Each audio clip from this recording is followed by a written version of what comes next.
The letter trembled in my hands as I read it again, my lawyer's neat handwriting doing nothing to soften the blow. Per the court's decision, Mr. Campbell retains partial access rights to the lakeside property. I crumpled the paper, my fingers turning white at the knuckles. My name is Phoebe, and my ex-husband just won the right to use my cabin, the one thing I fought hardest to keep in our divorce. The same cabin I spent 3 years renovating while he was busy building his new life with Rebecca. "You can't do anything about it," cried in court. Avery's taunting voice from yesterday's hearing echoed in my head. I could still see that smug smile spreading across his face as the judge announced his decision. My phone buzzed. "Speaking of the devil, just wanted to let you know we'll be using the cabin next weekend." Avery's voice dripped with false courtesy. "Rebecca's really looking forward to it. Oh, and Nicole's coming too." I gripped the kitchen counter. "Nicole, you're bringing your stepdaughter?" "Our daughter now, Phoebe, remember? Rebecca adopted her last spring." The room spun slightly. I hadn't known about the adoption. That's great," I managed. "Isn't it? We're finally a real family, the kind you never wanted to give me." The line went dead before I could respond. I grabbed my keys and jacket, needing to see the cabin one last time before they invaded it. The drive up was familiar, every curve of the road etched into my memory, like the growth rings of the trees surrounding my sanctuary. As I pulled up, the afternoon sun caught the new windows I'd installed myself, the deck I'd rebuilt board by board, the garden I'd planted with my own hands. "I thought I'd find you here." I turned to see Skylar walking up the path, her familiar red boots crunching on the gravel. My best friend knew me too well. "How bad was it?" she asked, joining me on the front steps. "He gets it every other weekend, plus holidays." My voice cracked. "And he's bringing them next weekend, his perfect new family." Skylar's eyes narrowed. "That entitled bastard, after everything you put into this place?" 3 years of work, every spare dollar I had. I stood up, pacing the deck. "You know what the worst part is? He doesn't even want the cabin. He just wants to prove he can take it from me." "So, what are you going to do about it?" I stopped pacing. "What can I do? He won the court battle." Skylar's smile turned mischievous. "The cabin, yes, but what about the land around it?" "What do you mean?" "Well, I've been doing some research. The property lines extend way beyond the cabin itself, and there's nothing in the court order about how you use the surrounding land, is there?" I felt a spark of something dangerous ignite in my chest. No, there isn't. "And you know what this area needs? A community center, specifically a women's resource center." Skylar's eyes gleamed. "Imagine Avery's face when he brings his perfect new family up here, only to find himself surrounded by the kind of independent, empowered women he tried so hard to control." I walked to the edge of the deck, surveying the clearing beyond the cabin. The space was perfect, visible from every window, impossible to ignore. "It would take money," I said slowly. "Resources. I know some people, including a journalist named Valentina, who'd love to cover a story like this." My phone buzzed again. Another text from Avery. "BTW, having professional photos taken at the cabin next month for Rebecca's social media. Hope you don't mind." I showed Skylar the message and she laughed. "Oh, this is too perfect. You know what they say about karma? That she's a patient bitch?" "Exactly." Skylar linked her arm through mine. "So, what do you say? Ready to give karma a little push?" I looked at the cabin, my cabin, and felt the weight of every dismissive comment, every manipulative move, every cruel jab Avery had ever thrown my way. Then I thought about Nicole, his stepdaughter, being drawn into his web of control. "You know what?" I smiled for the first time that day.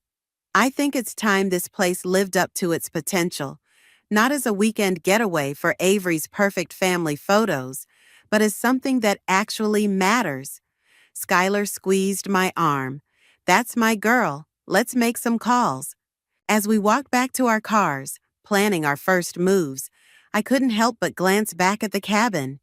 Avery thought he'd won, thought he'd finally broken me. But he'd forgotten one crucial thing. I'd rebuilt this place from nothing once before. I could do it again. Only this time, I'd build something he couldn't touch.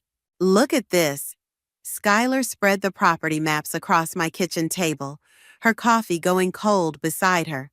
The court order specifically mentions the cabin and immediate surrounding area, roughly 50 feet in each direction. But you own 5 acres, Phoebe. I traced the boundary lines with my finger.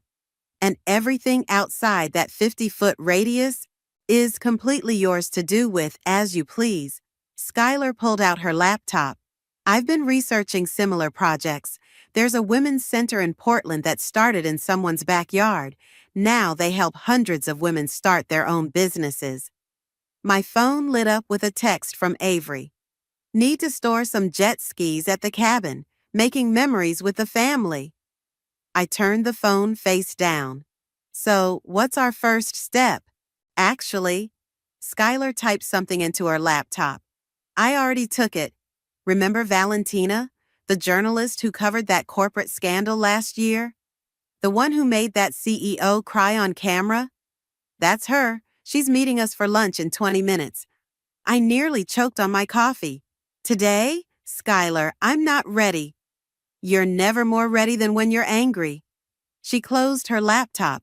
And trust me, Valentina's going to love this story. The cafe was busy when we arrived, but I spotted Valentina immediately. She had that journalist energy, alert, observant, already taking mental notes as we approached. So, Valentina said after introductions, Skylar tells me you're planning something revolutionary. I hesitated, but Skylar jumped in. Show her the text, Phoebe. I pulled up Avery's message about the jet skis. Valentina read it, then scrolled through the previous messages, her eyebrows rising. And this man, your ex-husband, he fought for access to a cabin he barely used during your marriage? He fought because he could, I said, because he knew how much it meant to me. Valentina leaned forward. And now you want to build a women's resource center around his weekend getaway spot? Not around it, I corrected. Beyond it, on land that's legally mine. A slow smile spread across Valentina's face. Tell me more. For the next hour, we outlined the vision. Workshops, business mentoring, skill-sharing sessions. A place where women could find support, resources, and community. But here's what makes it newsworthy, Valentina said, scribbling in her notebook. It's not just about revenge, it's about transformation. Taking something meant to hurt you and using it to help others. I have some contacts in construction, Skylar added. Women-owned businesses ready to help. We could break ground within weeks. Valentina's eyes lit up. And I know several successful businesswomen looking for meaningful projects to support. This could be huge, Phoebe. Just then, my phone buzzed again.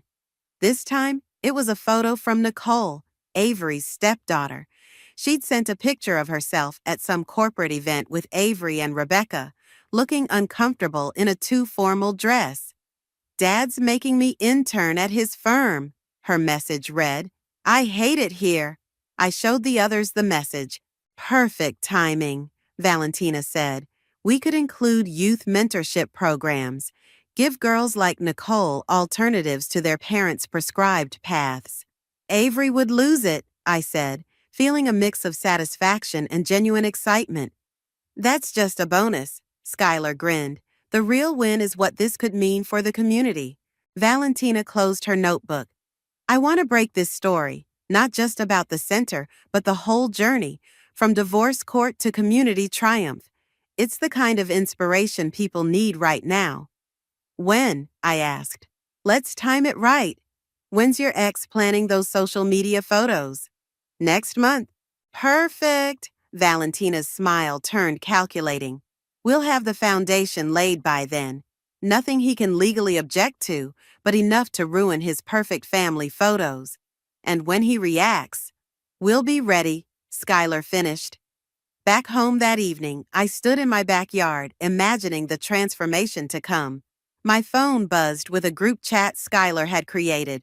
Project Phoenix. Valentina had already shared contractor contacts. Skylar had drafted a preliminary budget. This was really happening. Another text from Nicole popped up. Dad's bragging about his plans for the cabin. Says he's going to make it actually worth something now. I thought about Nicole's forced smile in that corporate photo, about all the other women and girls trapped in lives others chose for them. Then I thought about Avery's face when he realized his victory lap had become someone else's starting line. Don't worry, I texted back to Nicole. Things around here are about to get very interesting. I added a phoenix emoji, smiled, and got to work on the permit application Skylar had sent over. Sometimes the best revenge isn't about destroying something. It's about creating something better from the ashes. The local courthouse hadn't changed since my divorce proceedings. Same worn wooden benches, same stuffy air, same feeling of butterflies in my stomach. But this time, I wasn't here as a defendant. I was here to meet Judge Rolando for coffee. Phoebe. His familiar voice boomed across the lobby. What brings you to my neck of the woods? I held up the community center proposal Skylar and I had prepared. Actually, I was hoping to get your thoughts on something. As a pillar of the community, of course. Rolando's eyes crinkled at the corners. Flattery will get you everywhere. Let's grab coffee in my chambers. As we walked, I spotted Avery's new wife, Rebecca, leaving one of the courtrooms, looking flustered. She didn't notice me, but I caught fragments of her conversation on her phone. The property lines are so confusing, Avery. Are you sure? I smiled to myself as I followed Rolando into his office. So, he said, settling behind his desk with his coffee, what's this proposal about? We're planning a women's resource center, I explained, laying out the plans. Job training, financial literacy workshops, mentorship programs. The community seems excited. Location? My property up by the lake. Rolando's eyebrows shot up. The cabin property? The land around it, I clarified. Well, outside the court-mandated shared space. He studied the plans carefully, then looked up with a knowing smile. Interesting choice of location. It's perfect, actually. Peaceful setting, lots of space, easy access from town. And nothing in the previous court order preventing it, he added, tapping his finger on his desk. You know, community resource centers often qualify for special zoning benefits, reduced taxes, priority permits, that sort of thing. I tried to keep my voice casual. Really? Absolutely. In fact, he pulled out a folder. I just signed off on something similar last week. Here's the paperwork if you're interested in the precedent. My phone buzzed. Skylar had sent a photo of our first delivery of construction materials being unloaded at the site. Speaking of precedent, Rolando continued, there's an interesting clause about shared properties being subject to surrounding land use, meaning if the surrounding land becomes a designated community space, the shared property has to accommodate community access? He winked. You didn't hear that from me. Just then, his secretary poked her head in. Judge, your next appointment is here. It's Mrs. Campbell about the property line dispute. Send her in 5 minutes, Rolando called back. Then to me, better use the back door, unless you want an awkward reunion. I gathered my papers quickly. Thanks for everything, Judge. Don't thank me, he said. Just make sure whatever you're building helps people. That's the best legal defense there is. I slipped out just as Rebecca entered through the main door, clutching a stack of papers and looking worried. Back at the construction site, Skylar was directing a team of workers while Valentina interviewed local women who'd stopped by to see what was happening. "How'd it go?" Skylar asked as I approached. "Better than expected. We might have more legal leverage than we thought." "Perfect timing." Valentina joined us, recorder in hand. "Because word's spreading fast. I've got 3 local business owners wanting to sponsor workshops, and the women's shelter in town wants to partner with us." "And look who else showed up."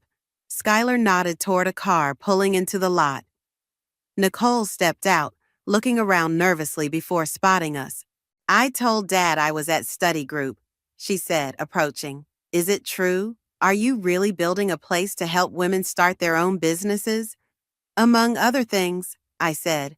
"Want to see the plans?" Her eyes lit up as we showed her the blueprints. "This is amazing. Dad's been pushing me to follow his footsteps in corporate law, but I really want to start my own graphic design company." "We'll have workshops for that," Skylar said. "Marketing, business planning, everything you need." Nicole's phone chimed. Her face fell. "It's Rebecca. They're looking for me." "Better go," I said. "But Nicole, you're welcome here anytime." After she left, Valentina checked her notes. "This is Gold, the stepdaughter of the man who tried to take your property, finding empowerment in the very place he meant to use against you." Speaking of which, Skylar pointed to an incoming email on my phone. "Looks like Avery's lawyer just requested clarification about the property boundaries."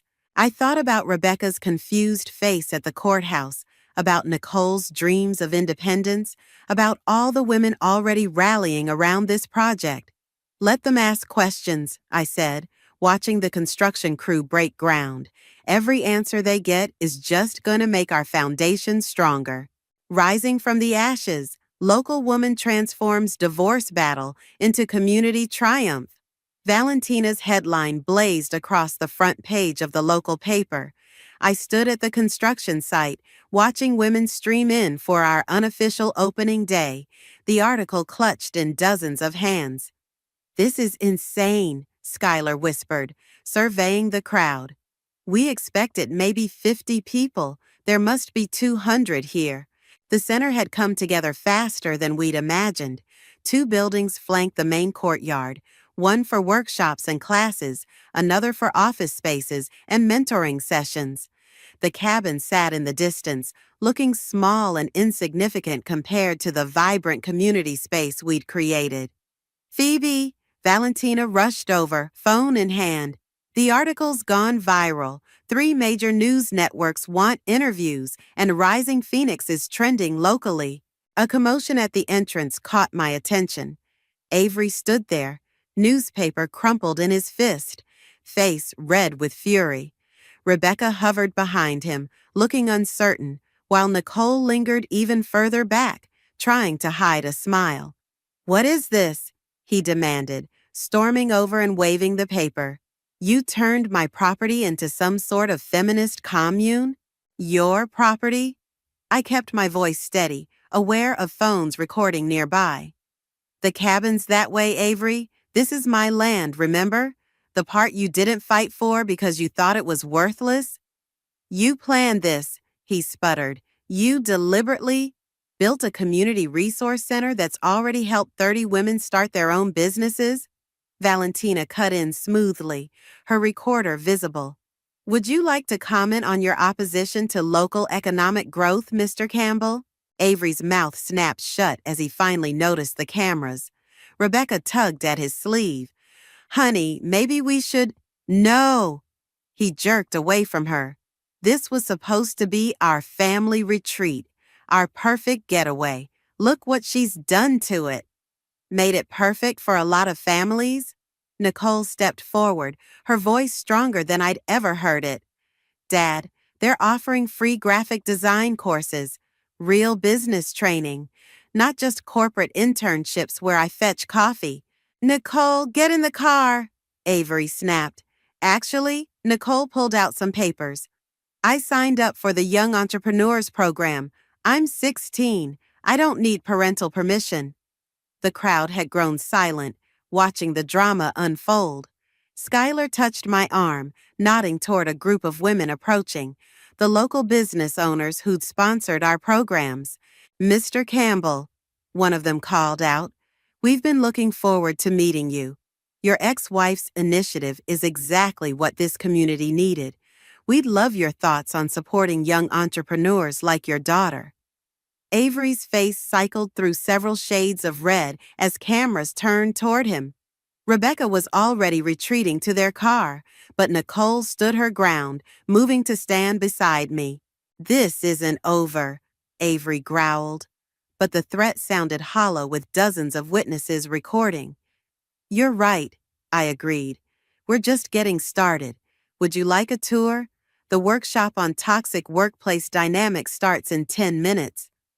Someone in the crowd snickered. Avery spun around and stormed off, leaving Nicole behind. He'll be back, Nicole sighed. Good, Valentina said, already typing on her phone, because local lawyer opposes daughter's entrepreneurial dreams would make an excellent follow-up story. The rest of the opening day passed in a blur of introductions, workshops, and celebrations. Women shared their stories, made connections, signed up for classes. By sunset, we had a waiting list for most programs. Look at this, Skylar showed me her tablet. Local businesses were sharing Valentina's article, pledging support. The mayor had tweeted about visiting next week. Even the Chamber of Commerce wanted to get involved. We did it, I breathed, watching the last visitors leave for the day. We actually did it. Did you see this part? Skylar scrolled through comments under the article. Someone started a fundraiser to replicate the program in other cities. It's already at $50,000. My phone buzzed. A message from Rebecca. I'm sorry about today. Nicole won't stop talking about the design courses. Is it okay if I drop her off tomorrow? Before I could respond, another message came through, from Avery's lawyer this time. Regarding recent developments at the lake property. Delete it, Skylar advised. Let them file whatever they want. We've got Judge Rolando's blessing and the whole community behind us. I looked out over the center, our phoenix, risen from the ashes of a bitter divorce. String lights twinkled in the gathering dusk, and through the cabin's windows, I could see Avery's perfect family photos would now have an unexpected backdrop. You know what? I smiled, deleting the lawyer's message without reading it. I think the view from here is just perfect. Dad's losing it, Nicole announced, dropping her laptop bag on my desk at the center. He spent 3 hours on the phone with his lawyer yesterday, trying to find a way to shut this place down. I looked up from the workshop schedule I was organizing. And Rebecca finally stood up to him. Nicole's face broke into a grin. She said if he keeps fighting this, she'll look like the evil stepmother trying to crush her daughter's dreams. It was epic. A knock at the door interrupted us. Rebecca herself stood there, looking uncomfortable but determined. I hope I'm not interrupting, she said. Nicole left her design tablet at home, and I thought. She held up the device, then glanced around the office. This is not what I expected. Want a tour? I offered, surprising myself. Rebecca hesitated, then nodded. As we walked through the building, women greeted us warmly, showing off their projects. In the main workshop space, a group was practicing pitch presentations for potential investors. All these women are starting businesses? Rebecca asked. Or expanding existing ones, or learning new skills? I pointed out various activities. That group is coding. Those women are working on marketing plans. The art studio upstairs is where I'm heading, Nicole cut in, grabbing her tablet. We're designing logos today.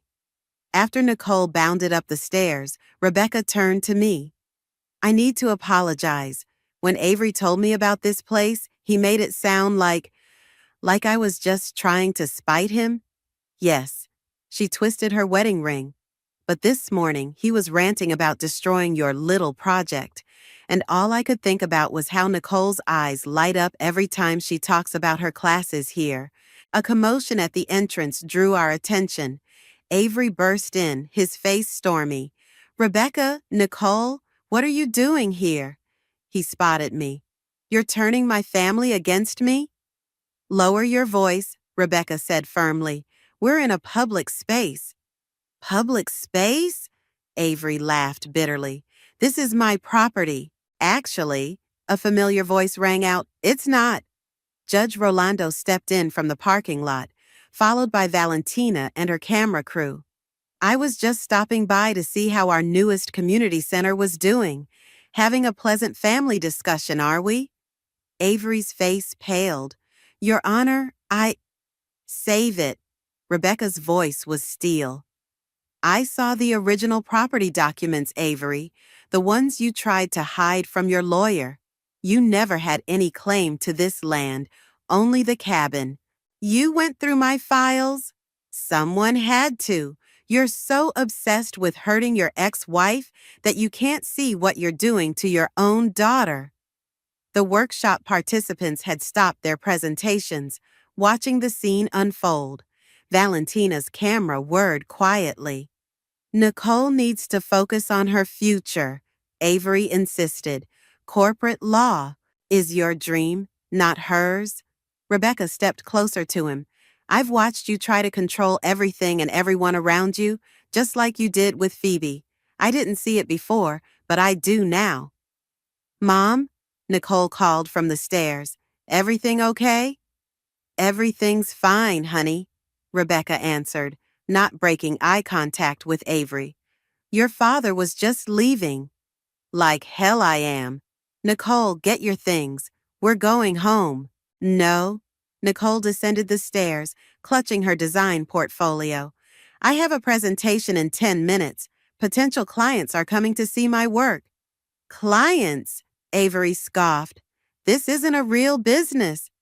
"Actually," Judge Rolando interjected, "according to the business licenses filed this morning, it very much is. Congratulations on your daughter's entrepreneurial spirit. Will you be staying to support her presentation?" Avery looked around at the witnesses, the camera, his daughter's defiant stance, his wife's resolute expression. For the first time, I saw his perfect facade crack completely. "This isn't over," he muttered, but the threat sounded weak even to him.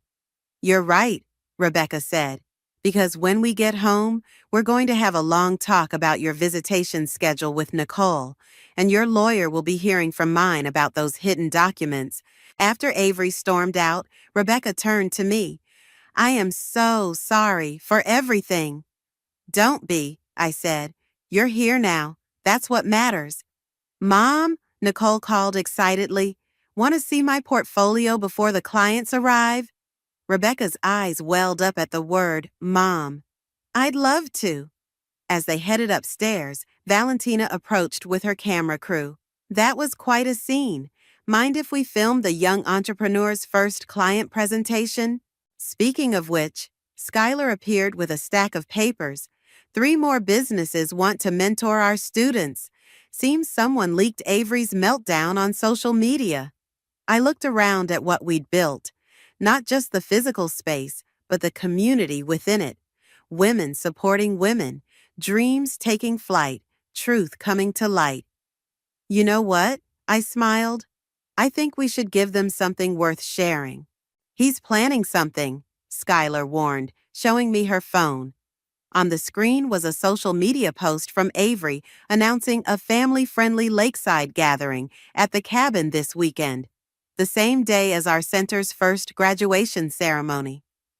"Of course he is," I sighed, watching volunteers set up chairs in the courtyard. "He can't stand that we're celebrating without him." Valentina rushed over, press badge swinging.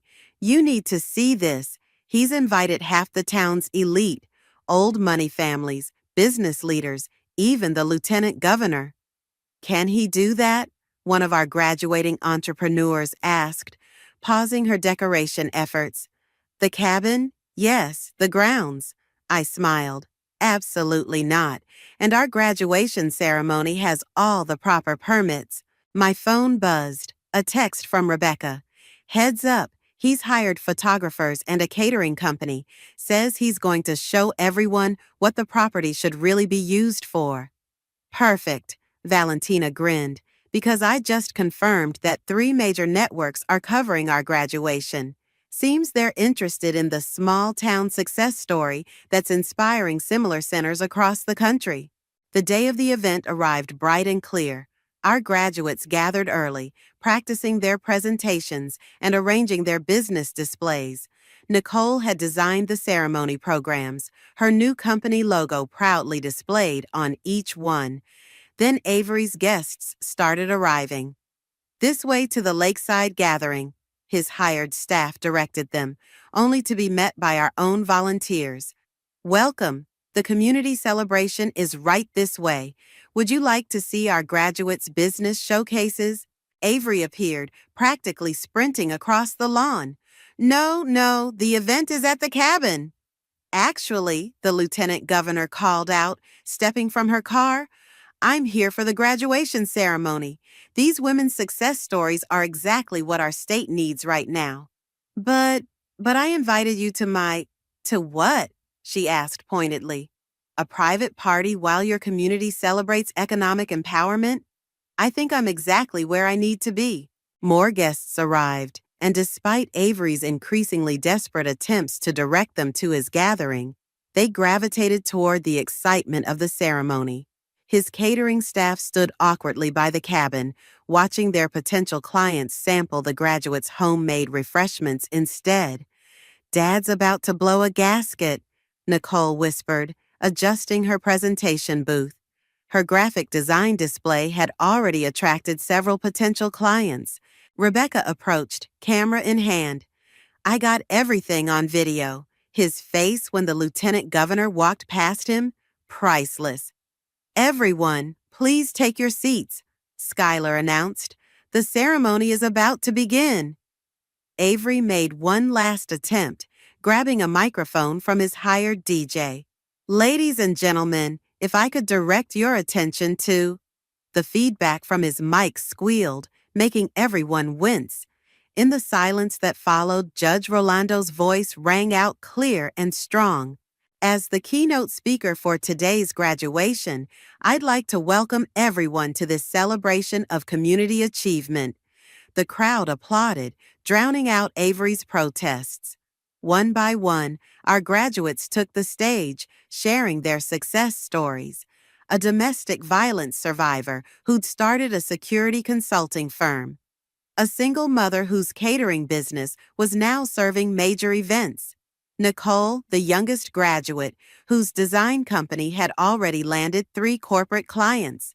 This is illegal, Avery hissed, storming up to me. You're disrupting my event. Actually, Valentina stepped in, camera rolling. According to the permits filed with the city, this graduation ceremony is the only registered event today. Would you like to explain why you're attempting to interfere with a sanctioned community celebration? His face reddened. I have rights to this property. To the cabin, Judge Rolando corrected, joining us, which, by the way, your guests seem to have little interest in visiting. Fascinating how people gravitate toward genuine community spirit over, what was it you planned, a photo opportunity? You planned this, Avery accused me. Set this up to humiliate me. No, Avery, Rebecca said, still filming. You did that all on your own. He looked around wildly, at his abandoned catering, at his ignored cabin, at the crowd enthusiastically supporting the very thing he'd tried to destroy. Then he spotted Nicole on stage, confidently presenting her business plan to potential investors.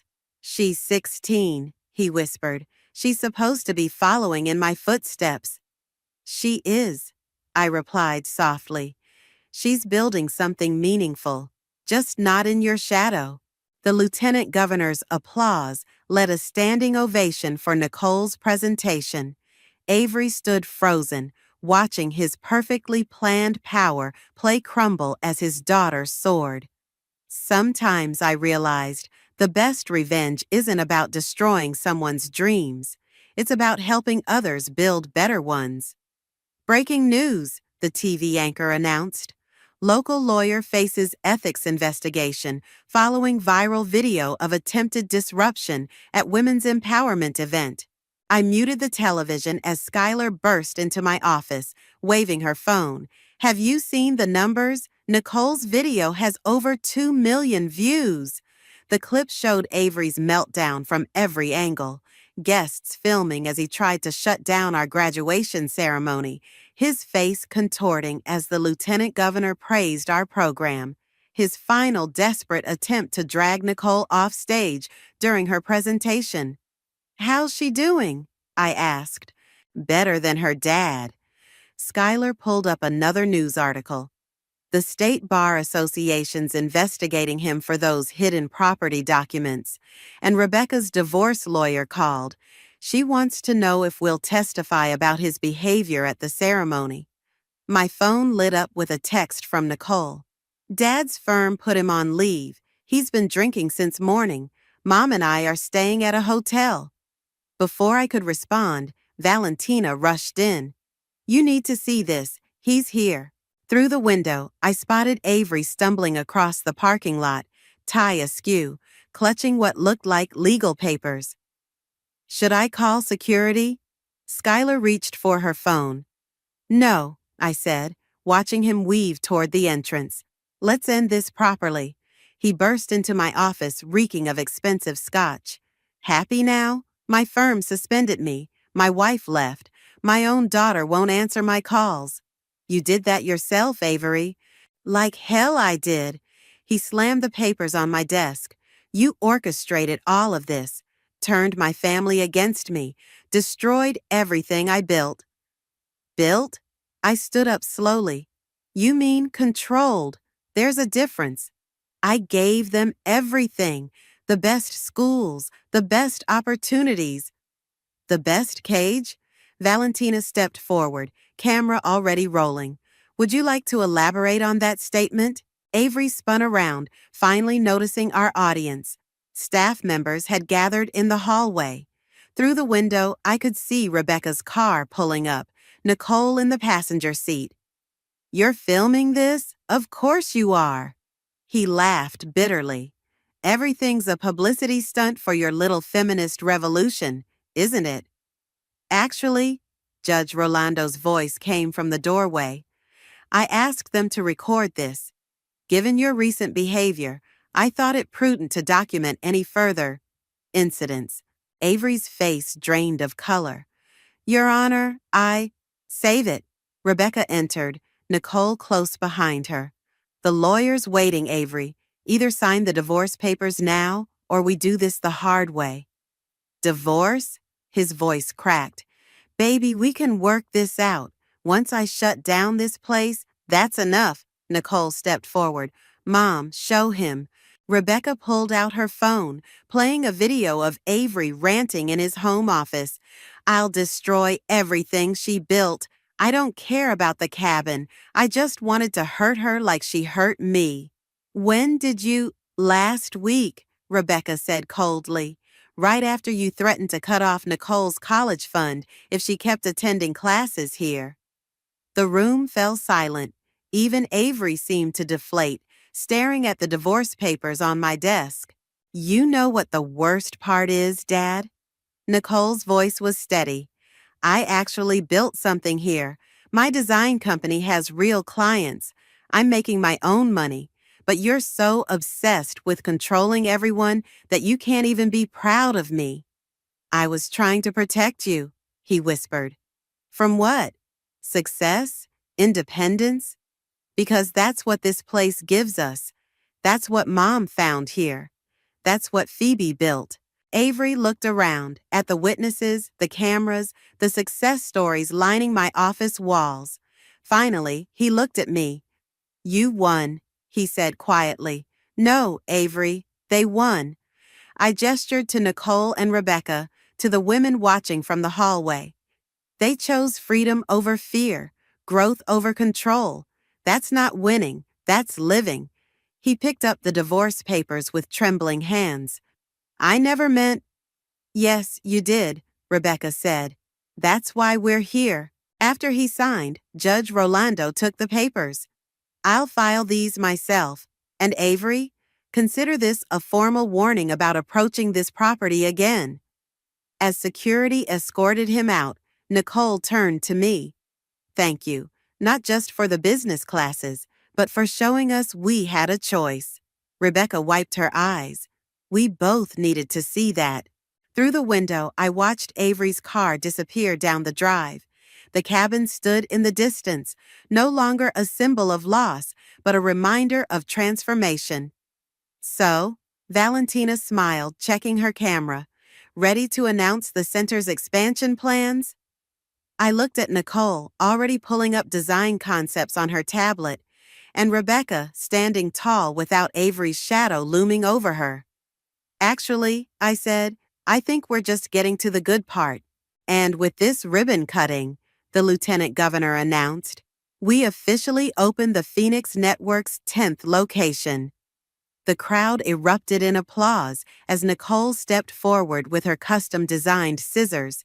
The renovated warehouse before us bore her company's logo, a rising phoenix wrapped around the words, Rise, Rebuild, Reclaim. Hard to believe this all started with a cabin dispute, Skylar whispered, squeezing my hand. Speaking of which, Valentina nodded toward the parking lot, where a familiar car had just pulled up. Avery stepped out, sober and subdued in a plain business suit. He'd called last week, asking permission to attend. After consulting with Nicole and Rebecca, I'd agreed.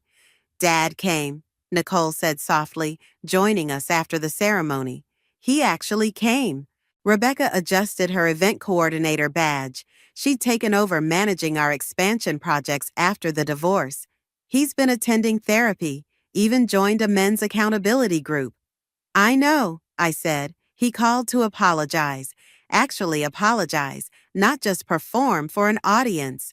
Avery remained at the edge of the crowd, watching as Nicole led tours of the new facility. Each room showcased a different success story. Women who'd graduated from our program and started their own businesses. Should we? Rebecca hesitated. Should we invite him in? Before I could answer, Judge Rolando approached Avery. Their conversation was brief, but I saw Avery nod several times, his shoulders relaxing slightly.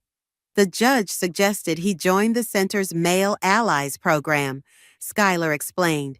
Help other men understand what toxic control looks like. Nicole broke away from her tour group and walked over to her father. I couldn't hear their conversation, but I saw her hand him a business card. Her business card. She's teaching him how to build a website, Rebecca said, for his new private practice. No more corporate law. Inside, the celebration continued. Women shared their stories of transformation, of breaking free, of building something new.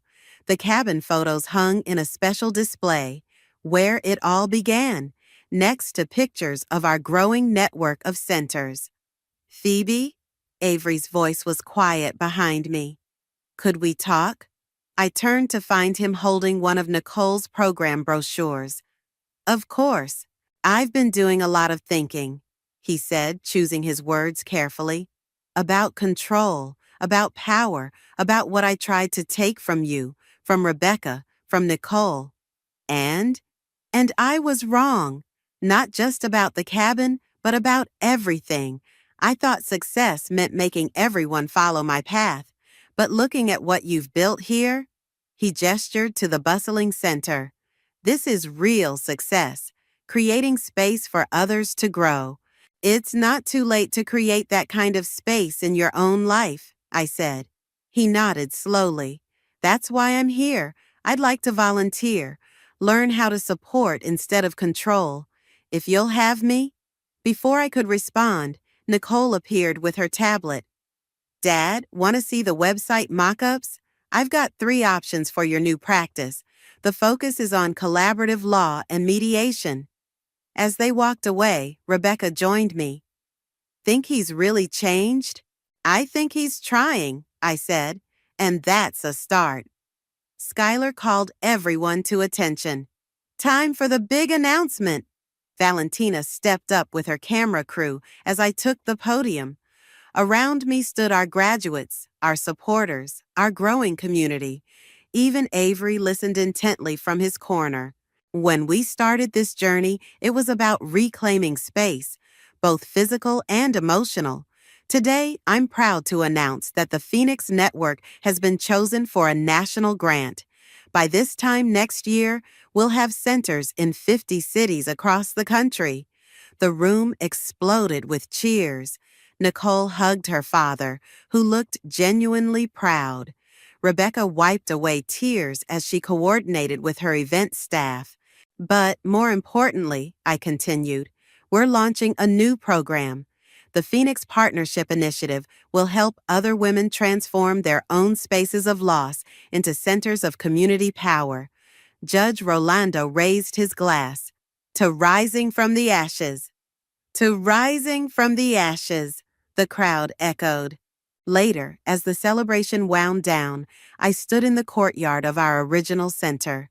The cabin was visible through the trees, no longer a symbol of what I'd lost, but a reminder of what we'd all gained. Ready to go? Skylar called. The Portland Center needs our input on their renovation plans. I looked around one last time, at Nicole teaching her father about digital marketing, at Rebecca confidently directing her staff, at all the women who'd found their wings here. You know what? I smiled. I think we're all exactly where we need to be.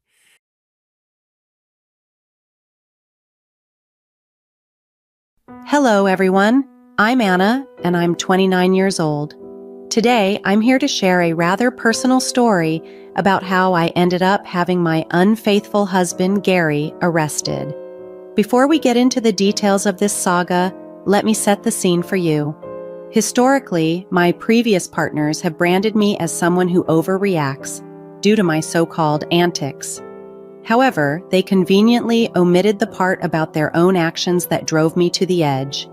It seemed as though they expected me to passively accept their deceit. Whenever I discovered their cheating, my gut reaction was to retaliate in inventive ways.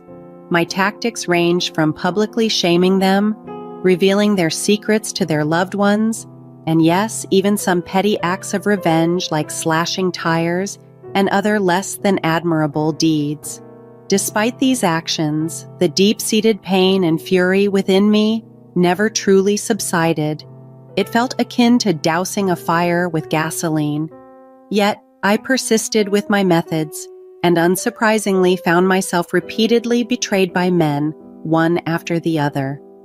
Just when I thought I'd forever be entangled in this cycle of mistrust, along came Gary, my supposed knight in shining armor. Gary was a refreshing change. He was patient and understanding, and never dismissed my feelings as irrational. We connected instantly, and within no time we were deeply in love and spent 3 wonderful years together. These years were filled with love, laughter, and mutual support, and I truly believed I had found someone who would end the perpetual cycle of betrayal. We got married in a beautiful ceremony, celebrated with all our friends and family. It seemed like I had finally moved past my history of infidelity. However, life had another twist in store for us. Shortly after our marriage, Gary's father, Samuel, passed away. During this time of grief, we stumbled upon a startling secret. Samuel had been involved in a long-term affair with a woman named Lisa. This revelation felt like a bitter echo of the past, stirring up old feelings of betrayal. The impact was profound, especially on my mother-in-law, Melissa, who was devastated by the discovery. As I discovered yet another betrayal, a familiar sinking feeling welled up inside me. It was as if the universe was determined to surround me with unfaithfulness. After uncovering the truth about Samuel's affair, I felt an overwhelming need to support my mother-in-law, Melissa. given my past experiences, it almost seemed my duty to offer her comfort during this tough time. I sat down with Melissa and tried to provide some solace. "Melissa, I know this is incredibly tough, but believe me, we'll get through this together," I reassured her. Looking at me with tears in her eyes, Melissa asked, "Anna, how did you manage to deal with all those cheaters in your past?" "I've never felt heartbreak like this." I took her hand gently and responded, "It wasn't easy, and it took a lot of time to heal. But remember, their actions don't define us. We are strong, and we will emerge from this even stronger." "I get that, but I just want to break something," she confessed. "I understand," I said. "If it helps, you can break his things, maybe burn his clothes or anything that makes you feel better. I never thought destruction would make me feel better, but just thinking about it is kind of exciting," Melissa admitted with a hesitant smile. "Oh, honey, just wait till I tell you about smashing golf clubs. Those do pack a punch," I joked, trying to lighten the mood. We spent hours pouring our hearts out, sharing heartbreak, anger, and resilient stories. Through those conversations, I realized that Melissa and I shared many similarities. We were both feisty and harbored an indomitable spirit that no betrayal could extinguish. Our bond strengthened as we rode this emotional roller coaster together. All right, everyone, buckle up, because just when it seemed like life was getting back on track, chaos struck again. It was an ordinary day. I was doing laundry, minding my own business, when I spotted it, a shocking lipstick stain on Gary's collar. For a moment, my heart literally stopped beating. Deep down, I felt the harsh sting of betrayal. My past experiences had all too well prepared me for this. The anger that surged through me was more intense than anything I had ever felt. I marched into the living room, clutching the stained shirt like a war flag, ready to confront Gary. He looked up at me, bewildered, and asked, "What's going on, babe?" Trying to contain my fury was futile. "Don't play dumb, Gary," I yelled. "I found this lipstick stain on your collar. Are you cheating on me?" He appeared genuinely shocked and denied everything, claiming it was a mistake, but my instincts screamed otherwise. The betrayal was suffocating. I couldn't fathom how Gary, who had seemed so loving and kind, could deceive me so cruelly. Unable to hold back my anger, I demanded he leave our home. After a heated exchange, he did. Once alone, my frustration exploded into a rampage of breaking things around me. In a fit of distress, I called Melissa and laid bare the truth about Gary's supposed indiscretion, lamenting how the apple didn't fall far from the tree. Hearing this, Melissa was shattered. She had endured her share of pain and betrayal, and now her son was mirroring his father's mistakes. Her voice cracked with anger and disappointment as she expressed her heartbreak. "Anna, I can't believe Gary would do this, especially after everything we've been through." The rest of that night, and many days that followed, were spent in tears. I ignored Gary's incessant phone calls and started planning to leave him for good. However, I first needed to allow myself to fully feel the depth of my sadness. So, there I was, upset, seeking solace in tub after tub of gelato, unable to comprehend how Gary, the one I believed was different, could betray me so deeply. I refused to answer his persistent calls, needing time to process my emotions and decide my next steps. Then, one day, Melissa called again. It felt ironic to find comfort in the words of the mother of the man who had shattered my heart, but I welcomed her support regardless. Her voice was filled with concern and care as she told me about Gary's remorse and his desire to return home. I felt an urge to dismiss Melissa's words, to tell her that Gary didn't deserve my forgiveness, but she implored me, her voice saturated with maternal love and understanding. "Melissa, I don't know if I can do it. He promised he'd never hurt me, and yet, here we are again." Melissa's tone softened as she responded with a wisdom born of experience. "Anna, my dear, life is too short to cling to anger and resentment. If Samuel were still here, I'd give anything for a chance to repair our relationship, to start over. Forgiveness is a precious gift, and you have the power to repair what's broken. Don't let that opportunity slip away. Her words struck a chord with me. Despite the deep pain I was feeling, I couldn't ignore the fact that life was full of uncertainties. Tomorrow was not guaranteed, and I didn't want to waste my days engulfed in bitterness. Melissa's heartfelt plea reminded me that love and forgiveness could heal even the most profound wounds. With a heavy sigh, I responded, my voice tinged with vulnerability. Okay, Melissa, tell Gary he can come home. We have a lot to discuss, and I hope he's prepared to face the consequences of his actions. Melissa sounded relieved and grateful that I was willing to give Gary another chance. Thank you, Anna. You're a strong woman, and I have faith in both of you. Love can overcome the toughest challenges if you're both committed to working through them. After hanging up, I wiped my tears and took a deep breath. It was time to confront Gary, to engage in a truthful dialogue to determine if our love could survive this ordeal. Forgiving him didn't mean forgetting or condoning his actions, but it did mean offering us both a chance to heal and rebuild trust. When Gary returned, we sat down for a serious talk.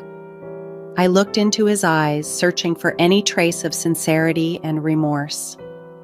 He confessed, admitting it was a one-time lapse and expressing deep regret. He vowed it would never happen again. I was torn, unsure whether to believe him. The trust we once shared had been shattered, and I knew that mending it would be no small feat. Yet, amidst the hurt and betrayal, I couldn't help but remember the love Gary and I had shared and the happy moments we experienced together. Deep down, I still cared for him and was earnestly seeking a way to move forward. With a heavy heart, I decided to give our relationship another chance. We both understood that it wouldn't be smooth sailing. Rebuilding trust is a process that requires time and effort. Nonetheless, we were prepared to do the necessary work. As weeks turned into months, it seemed like things were improving between us.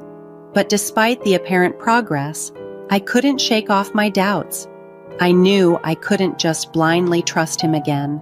That's when I decided to take matters into my own hands. Without Gary's knowledge, I installed security cameras around the house. It might sound underhanded, but I felt it was essential to protect myself and verify that I wasn't being deceived again. One day, while at work, the thought struck me to check the security footage. This had become a routine, a way to ease my concerns and keep a vigilant eye. What I saw next crushed any lingering hope I had. The footage revealed Gary with another woman, but what was even more distressing was how familiar she seemed with our home. She moved around with ease as if she'd been there many times before. The scene was heart-wrenching. They were engaging in intimate gestures that were supposed to be exclusive to us. The betrayal cut deeply, stirring a tumultuous mix of anger, sadness, and disbelief. At that moment, I felt an overwhelming urge to lash out, to cause destruction as a form of revenge. Yet, I knew that giving in to that darkness wasn't the answer. I needed to remain composed and find a different way to confront Gary about his deceit. I had to address this directly with him and see his reaction when faced with undeniable evidence. This wasn't just about getting even anymore. It was about taking the right steps to handle the situation with the dignity and strength I needed to move forward. Overwhelmed and unsure of how to proceed without causing a scene at work, I reached out to the one person who had become my confidant through this ordeal. I called Melissa. Pouring my heart out to her, the words tumbled out, heavy with the ache of betrayal. As I spoke, I could hear the shock and devastation in her voice, mirroring the emotional turmoil I felt. Melissa's response came through trembling words. "Oh my God, Anna, I don't even know what to say. My heart is breaking for you." It was clear she felt deeply for my situation, understanding the pain I was enduring. I don't know, Melissa, I confessed, the hurt evident in my voice. It's like my heart has been torn open all over again. I wish I had taken my chance to leave him when I first suspected, instead of now being left utterly broken.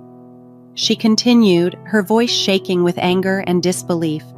I can't believe Gary would do this to you again, after all the efforts to rebuild what was once broken. It's like reopening old wounds and the pain is just unbearable. Anna, I'm so sorry. This is devastating. You didn't deserve any of this. It's inexcusable. It feels like a nightmare I can't wake up from, I replied. I trusted him, and he shattered that trust all over again. With heartfelt sorrow, Melissa apologized repeatedly. She expressed regret for everything I had been through and for the pain Gary had inflicted once more. She even voiced regret for ever suggesting I take the high road, concluding that she could no longer trust men, not even her son. The depth of her anger resonated with me, and it was comforting to know I wasn't facing this alone. Thank you, Melissa. Your support means everything to me. I don't know how I would get through this without you, I told her, feeling a small solace in her understanding. As our conversation unfolded, I shared with Melissa my thoughts and desires for justice. I want to teach Gary a lesson to make him understand the consequences of his actions, I confided. We can't let him continue to hurt you without any repercussions, she agreed. Together, we will make sure he faces the consequences. The resolve in Melissa's voice bolstered my determination. With her support, I felt a renewed strength to confront the situation head-on. I was at my wit's end, unable to endure Gary's infidelity any longer. In a moment of frustration, I half-joked to Melissa, I might just end up doing something drastic to your son if this continues. Anna, trust me on this one, don't do anything rash, Melissa urgently responded. Her tone was calm, yet firm. How can you say that? I need to see justice done, I exclaimed, desperate for some form of resolution. Don't worry, dear, just trust me, she reassured me, and then she outlined her plan. After hearing her out, I was taken aback by her ingenuity. Melissa had devised a bold strategy for retribution. It was daring, and if successful, it promised to bring the closure I desperately sought. Feeling a tumultuous mix of anger, sadness, and determination, I hung up the phone, propelled by a new resolve. I couldn't let Gary simply get away with his deceit. It was time to act, to ensure he faced the consequences of his actions. Leaving work early, I allowed Melissa's plan to unfold. I parked my car near a park close to our home, positioning myself to have a clear view of the drama that was about to unfold. After a tense wait, the air was split by the sound of police sirens, an almost cathartic melody to my ears. I watched intently as police officers stormed our house. They broke down the front door and soon after emerged dragging Gary and his mistress into the daylight. The pair were handcuffed and led to separate police cars as bystanders whispered and murmured, creating a spectacle that neither Gary nor his companion could escape. From my car, I watched the scene unfold. A complicated cocktail of emotions churned within me. Part of me felt vindicated, a grim satisfaction in seeing justice being served. Yet another part of me felt a profound sadness for the end of what had once been a promising relationship. The shouts and denials from Gary and his mistress filled the air as they were driven away, and soon the street quieted, returning to normal. Taking a deep breath, I stepped out of my car and approached the now breached doorway of our home. The destruction was a stark reminder of the broken trust and the deceit that had played out behind those walls. As I walked through the aftermath, the disappointment was palpable, a heavy reminder of the fallout from betrayal. I had once wholeheartedly believed in Gary, in our marriage, and in the promise of a future we'd build together. However, his repeated betrayals shattered those dreams, leaving me to question everything I thought I knew about him. The pain and disillusionment weighed heavily on my heart, yet beneath it all, I knew I deserved more than a partner who couldn't remain faithful. In the heat of emotional turmoil, Melissa and I devised a plan that was as drastic as it was risky: to falsely accuse Gary and his mistress of possessing illegal firearms and drugs. It was a perilous path, and deep down, I knew that if we were caught, the consequences would be severe. Nevertheless, driven by a desire for revenge, I allowed my judgment to be clouded, and we proceeded with the plan. As time passed, I found myself imagining the fear and confusion that must have gripped Gary and his mistress as they faced intense police interrogations. Melissa and I had crafted a scenario designed to make them squirm, though completely fabricated. Despite knowing it was wrong, I couldn't help but feel a twisted sense of satisfaction at the thought of them getting a taste of their own medicine. Caught up in the unfolding drama, I left work early, eager to see the scene I had envisioned in my mind. I imagined their shock and disbelief as they faced the severe accusations, the gravity of the situation dawning on them. It was a cruel plan, and I couldn't deny the thrill it brought me. True to Melissa's predictions, Gary used his one phone call to reach out to me. "Hello, Anna. Thank God you picked up. I don't know what's happening, but I've been arrested," he said, panic lacing his voice. "Oh my goodness, what did you do?" I feigned ignorance. "I didn't do anything. I was just at home," he replied, sounding desperate. "At home?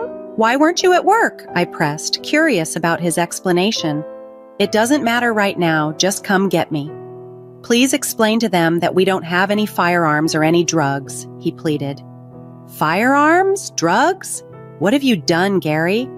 I continued to play along. "I didn't do anything. I was just with Matthew," he blurted out, revealing more than he intended. "Matthew? Who's that?" I asked sharply. "I was cheating, okay? I'm so sorry, Anna. I was with Matthew, and then suddenly the police came and everything else was a blur. Please come get me.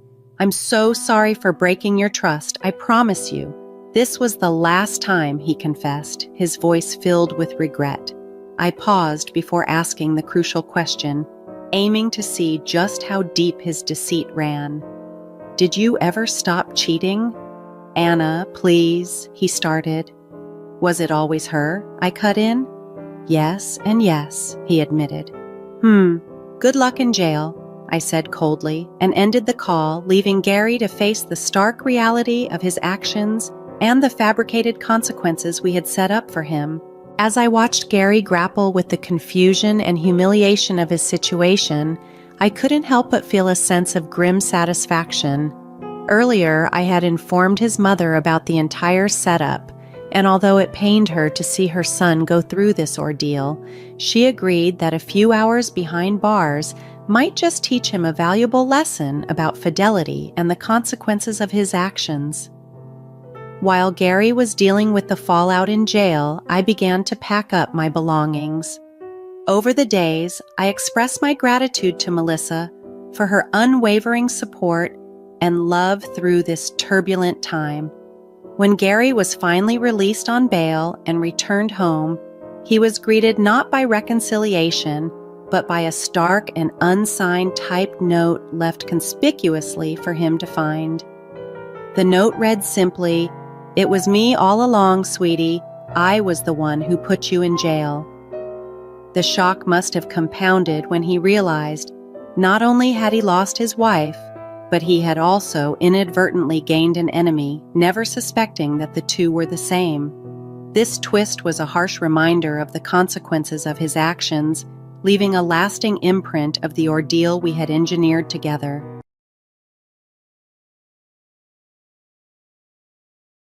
Hello, everyone. My name is Judy, and I'd like to share a bit of my journey with you. I'm 35 years old and work at a public relations firm in Los Angeles. I have chosen not to have children because I never felt prepared for motherhood, and looking back, I'm somewhat relieved by that decision. Life became quite chaotic after I married. It's difficult to admit, but I regret getting married. Just 3 years into my marriage, it had turned into a distressingly uncomfortable lifestyle. My parents, who live with me, have always been incredibly supportive and protective of my privacy, especially around strangers. They didn't deserve to be dragged through the difficulties that arose because of my decisions. I blame myself for the turmoil. I was unfortunately naive and too trusting, often seeing people who were kind to me as faultless. As I write this, my mind drifts back to the day I first met Raymond. It was a nondescript afternoon, marked by the typical sounds of a busy office, phones ringing and colleagues deeply engrossed in their work. I had just started at the agency, unaware that this ordinary day would start a series of events that would deeply intertwine our lives and lead me into the very mess I lament. Navigating the maze of cubicles on my first day, I noticed Raymond, a tall, bespectacled man radiating a calm confidence and warmth that naturally attracted others. Our paths crossed soon after during a brainstorming session for a client's campaign. "You're the newbie, right?" Raymond asked with a friendly smile. "Yes, I just joined. This place is wonderful and they even have a great coffee machine," I replied. "Yeah, this place shines up well. Many don't realize how chaotic it can get once everything is in full swing. You'll find yourself in countless meetings, some of which are just excuses for dull lectures, but luckily our boss is pretty relaxed. How often do we get breaks here?" he continued. "I'm hoping for frequent short breaks. My back can be unforgiving at times," I mentioned. "Oh, same here. There are comfortable sitting areas around, and you can shift spots whenever needed. The coffee machine is just over there. By the way, which cubicle are you in? It's always nice to meet someone new, and even better if you end up as desk neighbors," Raymond concluded, making me feel immediately more at ease in my new environment. Brian is the one situated in the first row, one seat from the left. As Brian and I started working closely, our collaboration on various projects allowed us to exchange ideas and dive into engaging, spirited discussions. I was particularly struck by his creativity and intelligence, and I admired his innovative thinking. We found a seamless rhythm working together, ideas flowing back and forth without effort. Our connection soon spilled over the office boundaries, revealing shared interests ranging from a mutual appreciation for indie music to a passion for uncovering the city's hidden spots. As weeks turned into months, what began as professional camaraderie evolved into a genuine friendship. One day, Brian approached me with an exciting offer. "Hey, I've got these 3 concert tickets. Want to check it out with me?" I hesitated. "Oh no, those underground ones? You know I'm claustrophobic. I'd probably faint from the crowd and the heat." Brian chuckled. "No, it's nothing like that.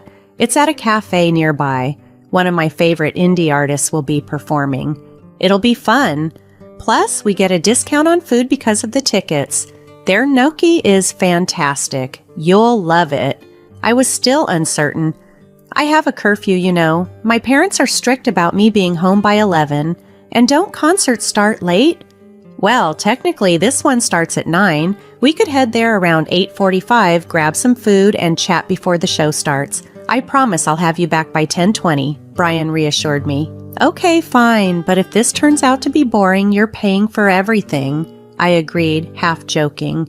This simple arrangement brought us closer, allowing our friendship to deepen naturally without any pretenses or forced attachments. It was just 3 friends hanging out, with no expectations or hidden agendas. Our friendship took a significant turn during an impromptu after-work gathering.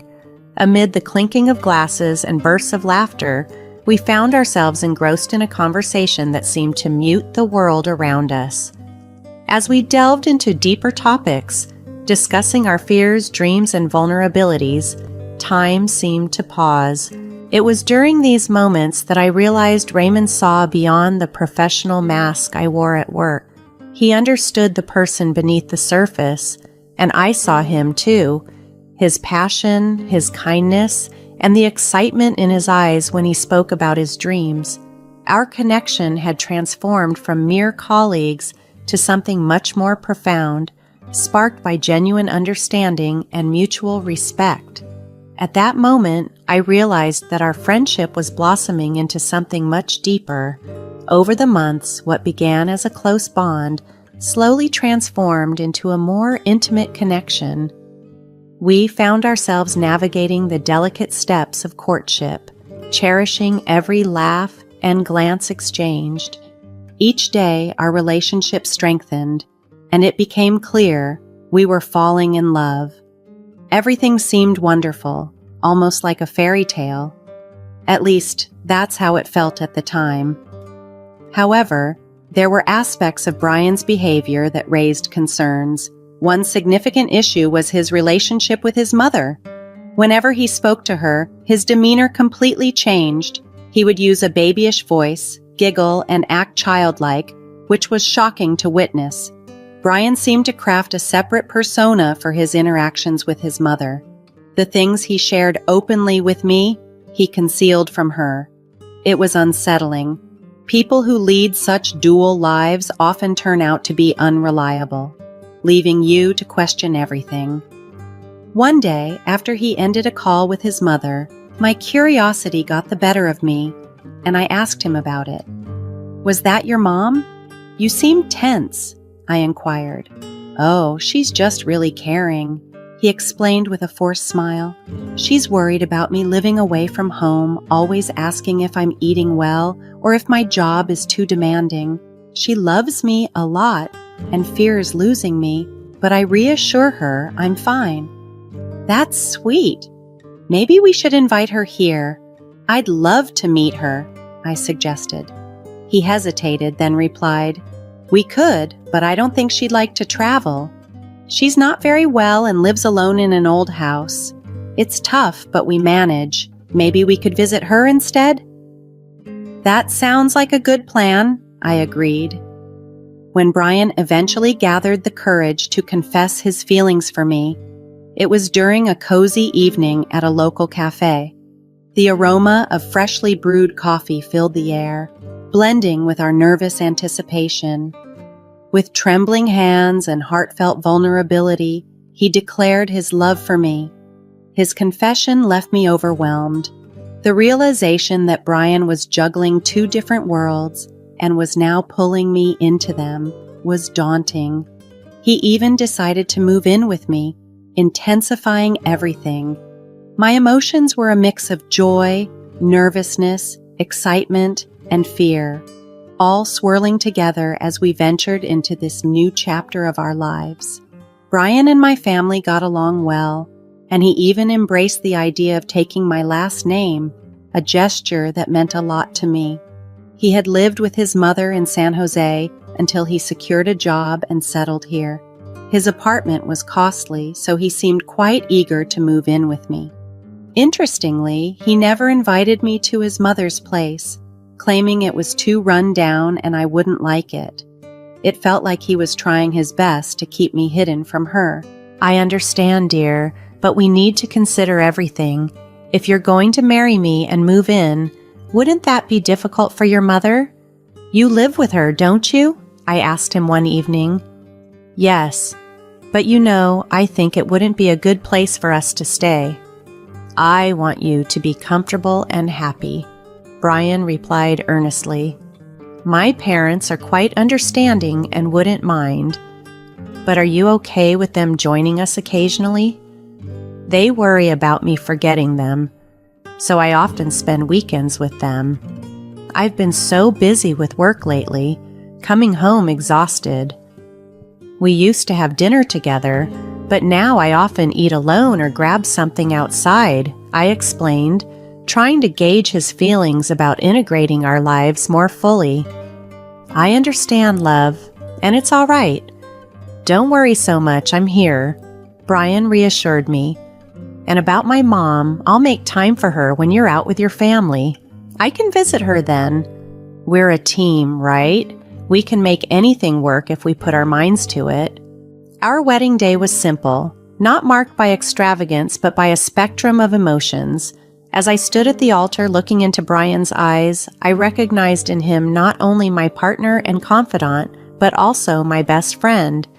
However, I couldn't ignore the undercurrents of his secretive demeanor, especially his intense devotion to his mother and his tendency to hide his true self. At times, I wondered about the authenticity of his personas, the one he showed me and the one he reserved for his mother. As the evening unfolded, marking our transition from colleagues to friends, and now to husband and wife, I sensed a subtle shift. Our marriage, though initiated with dreams and hopes, began to settle into a pattern that felt surprisingly mundane. From the excitement of our wedding vows to support each other through every challenge, our day-to-day life gradually took on a rhythm that seemed, at best, unremarkable and at times outright boring. This realization was a sharp turn from the idyllic vision we had cherished. We embarked on this marital journey filled with anticipation, but as we navigated our shared life, the grandeur of our dreams contrasted sharply with the reality of a simple, sometimes monotonous existence. Yet, despite these challenges, our commitment remained strong. We were determined to support each other and make our marriage work, recognizing that the path to fulfillment often involves navigating the ordinary moments together. As Raymond was organizing his move from his apartment, I decided it was a good time to have a heart-to-heart with my parents about him joining our household. "So, how's everything going with Raymond?" my mother asked. "It's going well, but sometimes I can't shake the feeling that something's not quite right," I admitted. "Raymond is incredibly talented, genuinely kind, and excels at his job. We share so many interests, but there's also an unusual side to him that surfaces," my father chimed in, concern lining his face. "I've mentioned before that I think there's something off about him. He's smart, sure, but there's something about his eyes, and sometimes he acts so childishly, it's strange."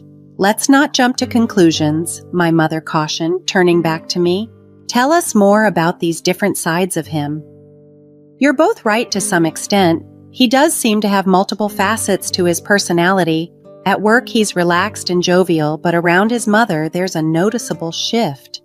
He becomes very different, almost subservient," I explained. "He's a typical mama's boy then," my father remarked, not unkindly. "He's an only child and his mother's a divorcee, right? It's not that surprising." "But I haven't even met her," I said, feeling frustrated. "I've suggested it multiple times, but he always finds an excuse. He claims she's ill and dislikes being around people." "That's nonsense," my mother said sharply. "You are his wife now. Meeting the family is a basic courtesy. And another thing, he wants to move in with us, bringing all his belongings. Why doesn't he want you to move into his place instead? He says his apartment isn't nice enough and doesn't want me to feel uncomfortable there," I replied, trying to stay neutral despite the growing unease. "That sounds suspicious," my father concluded thoughtfully. In the early days of our marriage, it became increasingly clear how often Raymond would seek his mother's approval before making any significant decisions, even consulting her over trivial matters. It seemed her opinions often outweighed mine, which was troubling. At first, I tried to overlook it, attributing it to their close bond. But as time passed, I realized it was more complex than that.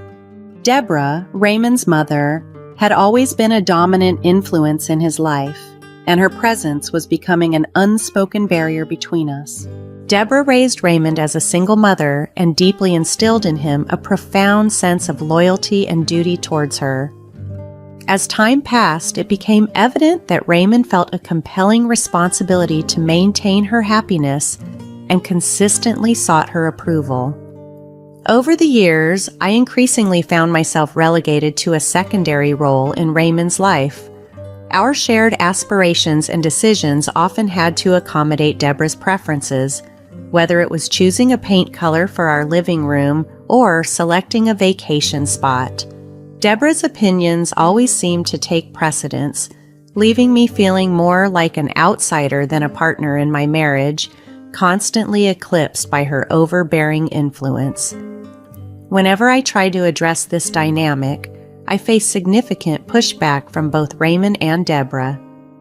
They perceived their close bond as a beautiful expression of love and devotion, while I viewed it as an unhealthy obsession that was gradually undermining our relationship. "Raymond, we're still going on that trip to France for our honeymoon, right?" I would ask, seeking reassurance. "Yes, don't worry. I'll be booking the tickets soon. Mom's fine. I just took her to the doctor. She's stable," Raymond would respond, trying to alleviate my concerns. However, it became apparent that Deborah harbored a strong dislike for me, and she did not shy away from manipulating her son to drive a wedge between us. Initially, I dismissed her behavior as typical mother-in-law antics, hoping things would improve over time. But as the months unfolded, her tactics became increasingly calculated and harmful. She would call Raymond, subtly belittling me, questioning my qualities as a wife, and casting doubts about my character.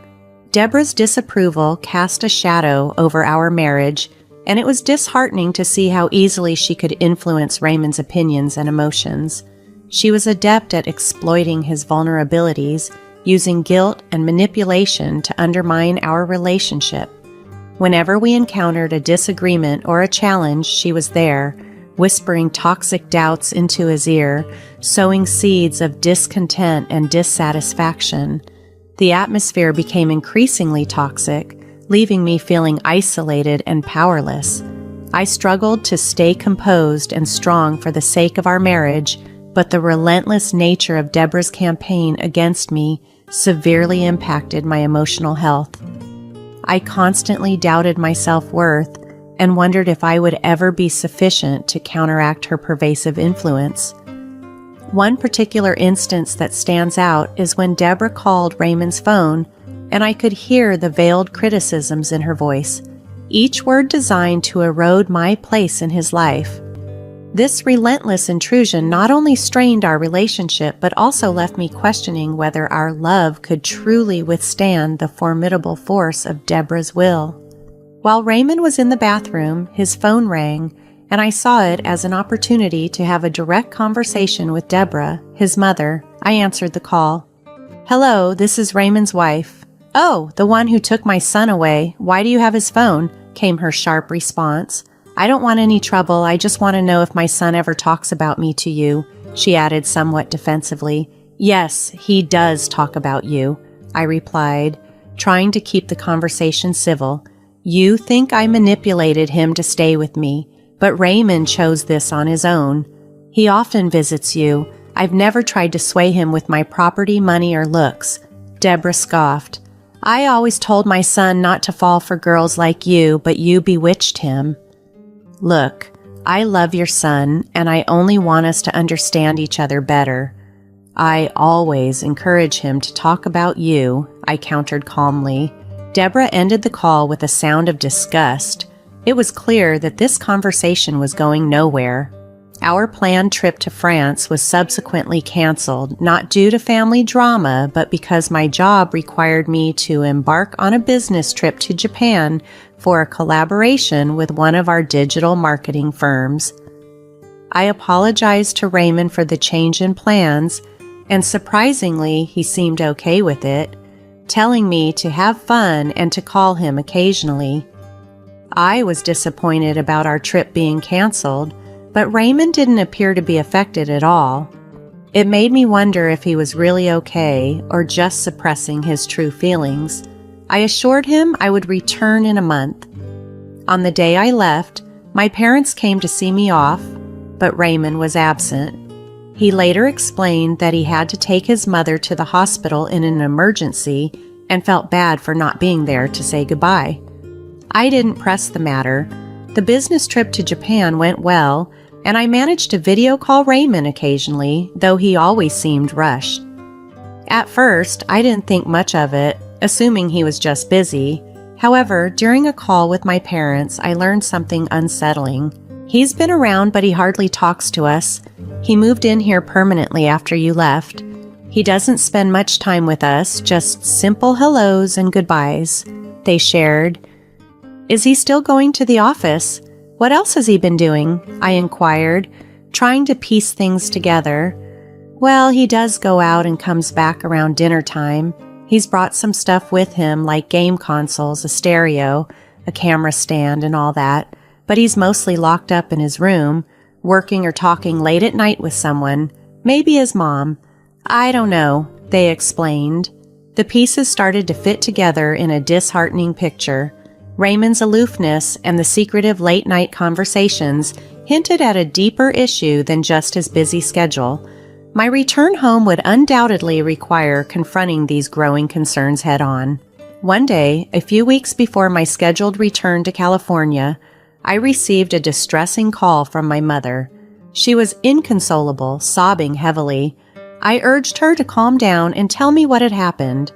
Through her tears, she explained that Raymond had brought his mother over to our house and then, shockingly, locked my parents out.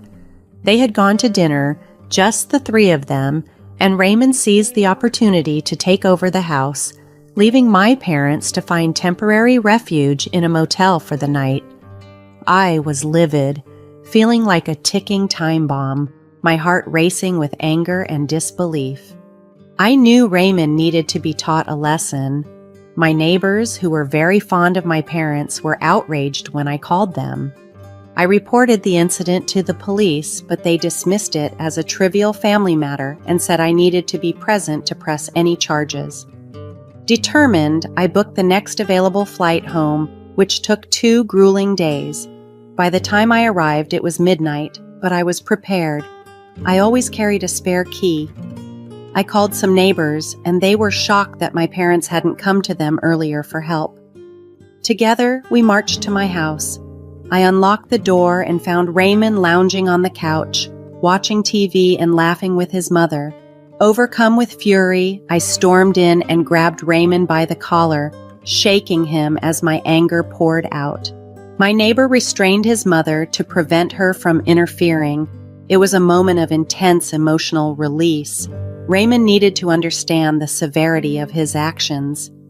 "But babe, look, I can explain. My mother was ill and I feared she would die. Your parents were against us," Raymond stammered, trying to justify his behavior. "You are despicable. How dare you lock my family out of their home and think you could get away with it? I don't care about your excuses," I yelled back at him, my rage unabated. In my fury, I might have escalated further had my neighbors not helped to calm me down. We called the police again, and this time they took Raymond and his mother in for further questioning. While they were gone, I threw out all of Raymond's belongings, his gaming console, his posters, everything. He had betrayed my trust and respect, and I had no sympathy left for him. The police later told me that Raymond had secretly been caring for his mother in our house, making her stay comfortable while displacing my parents. Following this ordeal, I filed for divorce and demanded that Raymond compensate me and my parents monthly as a punishment for his deceit and for taking over our property. This drastic step was necessary to reclaim our home and our dignity from someone who had shown such disregard for our family's well-being. After the unsettling revelations and confrontations, I made the decision that Raymond had to leave and return to San Jose with his mother. His presence in our home was no longer tolerable. I had reached a point where his financial security was irrelevant to me. His deceitful and despicable behavior had severed all ties of trust and respect between us. In response to the ordeal, I took proactive measures to secure our home. I installed surveillance cameras throughout the property and upgraded our security systems to ensure there would be no further unwelcome surprises or any underhanded actions from him. Since then, I've adopted a cautious approach in my personal and professional relationships. I now ensure that anyone I meet is completely transparent about themselves before I consider moving forward in any capacity. This ordeal taught me the importance of clarity and honesty from the outset. Furthermore, I changed my job to a remote position, which has been beneficial in many ways. Working from home allows me to keep a closer eye on the house and ensure everything is secure while we recover from the recent upheavals. It's a relief to have control over my environment and to be able to protect my family's safety and peace of mind. My family is now doing well. We have managed to restore our sense of normalcy and security. We are content for the time being and have taken this experience as a significant lesson in vigilance and the importance of setting boundaries. This challenging time has taught us the value of unity and resilience in the face of deceit and betrayal.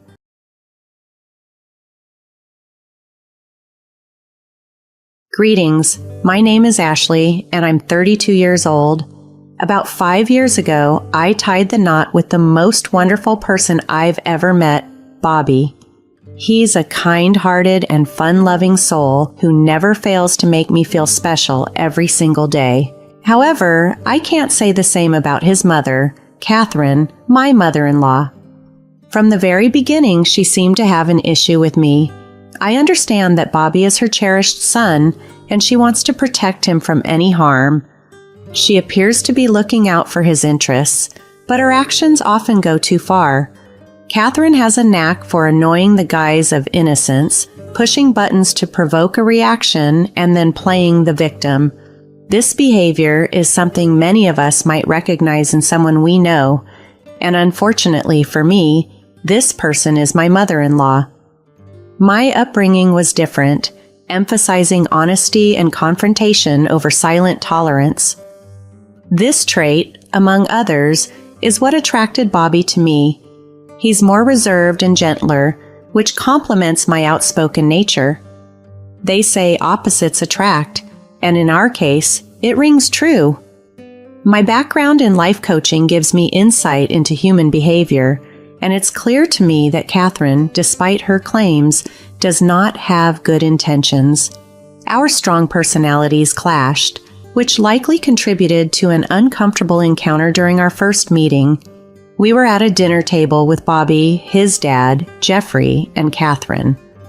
Out of nowhere, Catherine commented on my eating habits, suggesting I should eat less. The comment was so unexpected that everyone at the table was shocked into silence. I was mortified, turning pale with embarrassment. Jeffrey looked down, sharing in my discomfort, while Bobby, upset and embarrassed on my behalf, confronted his mother.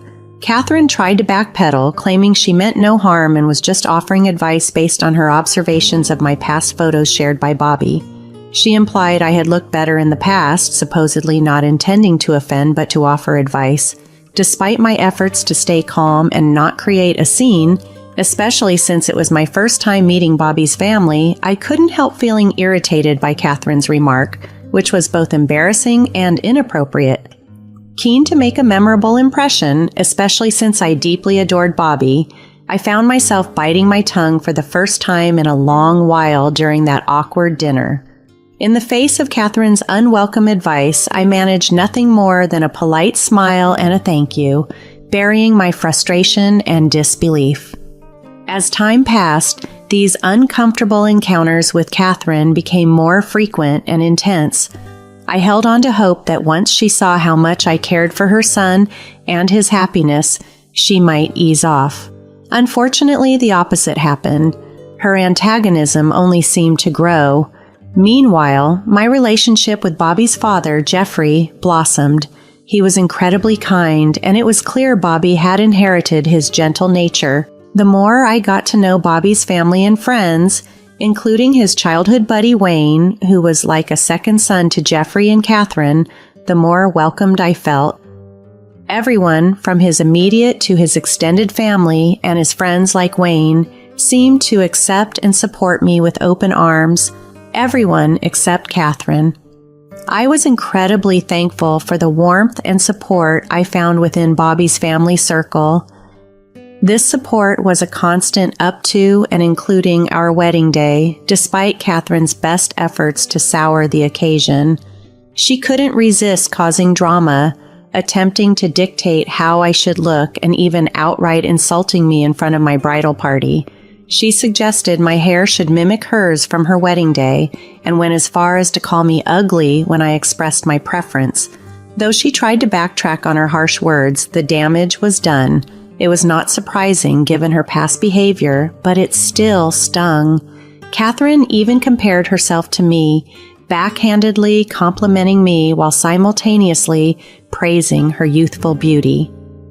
Thankfully, Jeffrey intervened, putting an end to Catherine's attempts to overshadow the day. Despite his efforts, the hurt from her actions lingered. It was against my nature to remain silent in the face of such treatment, yet the love and acceptance from the rest of Bobby's family helped me navigate these challenges. Feeling my vibrant energy fade, it became clear that Catherine's negative influence was taking a toll on me, and I knew something needed to change. Fast forward to 5 years later, a significant day unfolded at Bobby's childhood home, where his parents still resided. On a Sunday evening, Catherine had extended an invitation for dinner to us, including Bobby's lifelong friend Wayne, signaling an important announcement was on the horizon. Despite my initial skepticism about her motives for organizing this dinner, what transpired was beyond what I had anticipated. The evening took an unexpected turn when Catherine captured everyone's attention to share her big news. With a flourish, she announced plans for a birthday celebration in Florida, waving a confirmation letter for the trip. The announcement was met with excitement from everyone around the table. "That's incredible," Bobby exclaimed, his face lighting up with the prospect of visiting Florida, a place he had always dreamed of going. The room buzzed with excitement as everyone chimed in with their enthusiasm, grateful for such a generous gesture. However, the mood shifted dramatically when Catherine turned to me and bluntly stated, "Oh, actually, you're not coming." Confusion and disbelief filled the room. Bobby, taken aback, insisted this wasn't part of the plan. It was revealed that Catherine had deliberately canceled my ticket, citing last-minute arrangements to avoid extra charges. The revelation that my participation had been considered and then revoked without any prior discussion left me stunned and hurt. Questions and protests erupted, with Wayne and I remaining silent observers amidst the growing tension. After much pressing for an explanation, Catherine reluctantly admitted her reasoning for excluding me from the family event. She expressed a desire to spend her later years surrounded by those she felt closest to, explicitly stating I did not make that list. This declaration sparked immediate outrage, particularly from Bobby, who couldn't comprehend his mother's harsh stance. The argument escalated when Bobby pointed out the inconsistency in Catherine's logic, mentioning Wayne's inclusion in the trip despite not being related by blood.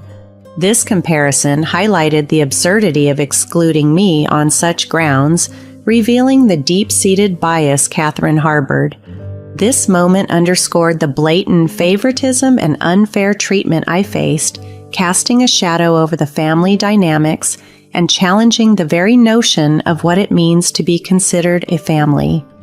In that heated moment, when Catherine tried to justify excluding me from the family trip by pointing out my relatively recent addition to the family compared to Wayne, whom she affectionately referred to as a precious and cherished part of their lives, I reached my breaking point. Despite her attempts to differentiate between me and Wayne, Bobby interjected, emphasizing that marriage had made me as much a part of the family as anyone else. My refusal to leave quietly, pronounced with a firm no, seized everyone's attention, halting Catherine's dismissive smiles and forcing her to confront the reality of her actions. I laid bare the truth of the past 5 years. Catherine's blatant dislike for me, her unbearable behavior, and her narcissistic tendencies were evident to everyone, not just me. Catherine's threat, veiled as a warning to watch my words, did little to silence me. Instead, I declared my imminent departure from a place that had become a battleground rather than a home. But before I left, I made it clear to Bobby, my husband, how much he meant to me. Despite everything, I urged him to join the family trip to Florida, acknowledging the complex bond he shared with his mother, driven by love despite her flaws. Turning to Catherine, I laid out an undeniable truth. Her efforts to push me away would always be in vain. My love for her son tethered me to this family, irrespective of her acceptance. My accusation of her obsession with me struck a nerve, highlighting her relentless attempts to undermine me, despite my consistent kindness and patience. My parting words were a declaration of resilience and independence. While Catherine had decided I wasn't part of the family and didn't wish for my presence in Florida, I affirmed my unwavering position in Bobby's life, and by extension, in the family. I promised to remain a steadfast presence for Bobby, Jeffrey, and even Wayne, drawing a firm line with Catherine.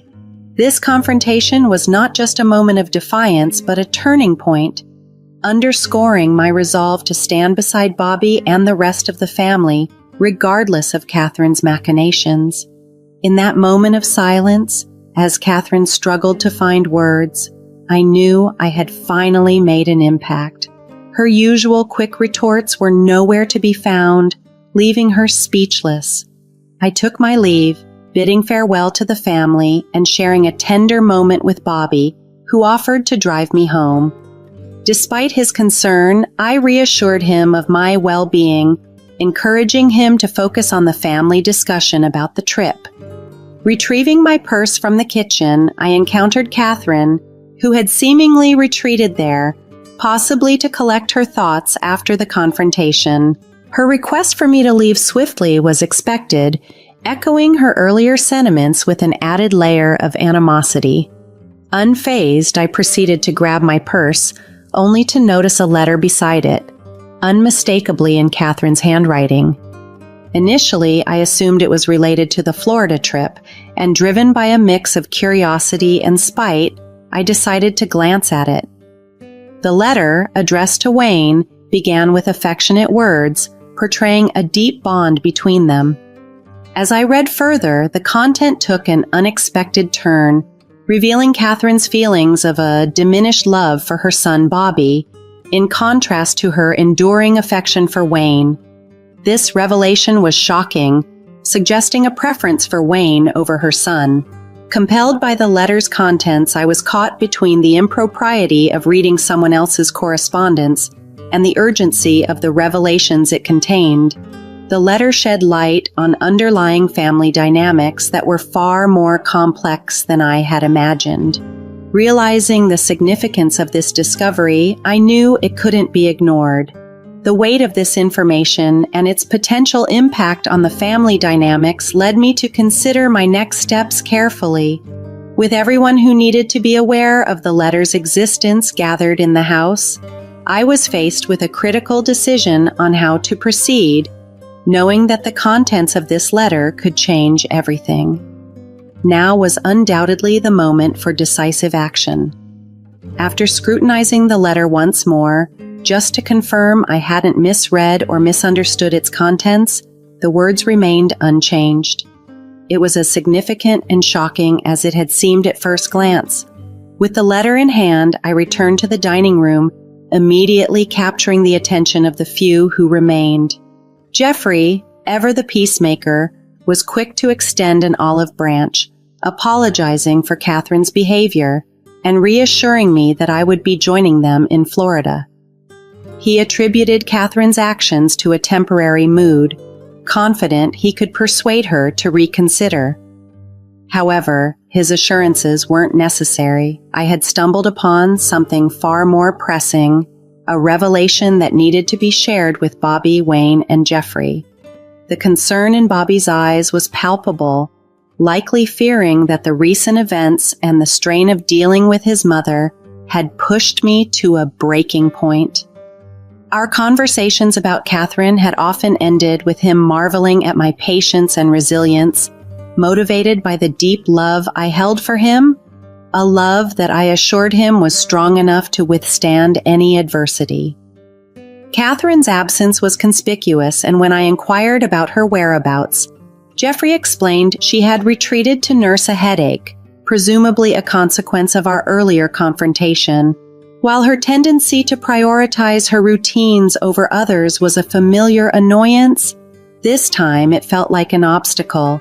The importance of what I had to reveal warranted her presence, yet I was urged to proceed without her. The urgency in their encouragement, especially considering Bobby's growing anxiety, compelled me to relent. The anticipation and worry etching deeper into Bobby's expression made it clear that delaying any further could only exacerbate his stress. "Okay, fine," I conceded, understanding the weight of the moment. When I was in the kitchen retrieving my purse and preparing to leave, I discovered something quite revealing. The gravity of the situation was not lost on me, nor was the potential impact of the letter's contents on the family dynamics. Sharing this information, initially intended for Catherine's ears as well, now felt like a pivotal turn in the narrative of our family relations. Gathering my resolve, I shared the shocking contents of the letter I discovered with Bobby, Wayne, and Jeffrey. As I read aloud, the words seemed to hang heavily in the air, revealing Catherine's deep-seated resentment towards me and the drastic actions she planned to take against her son in favor.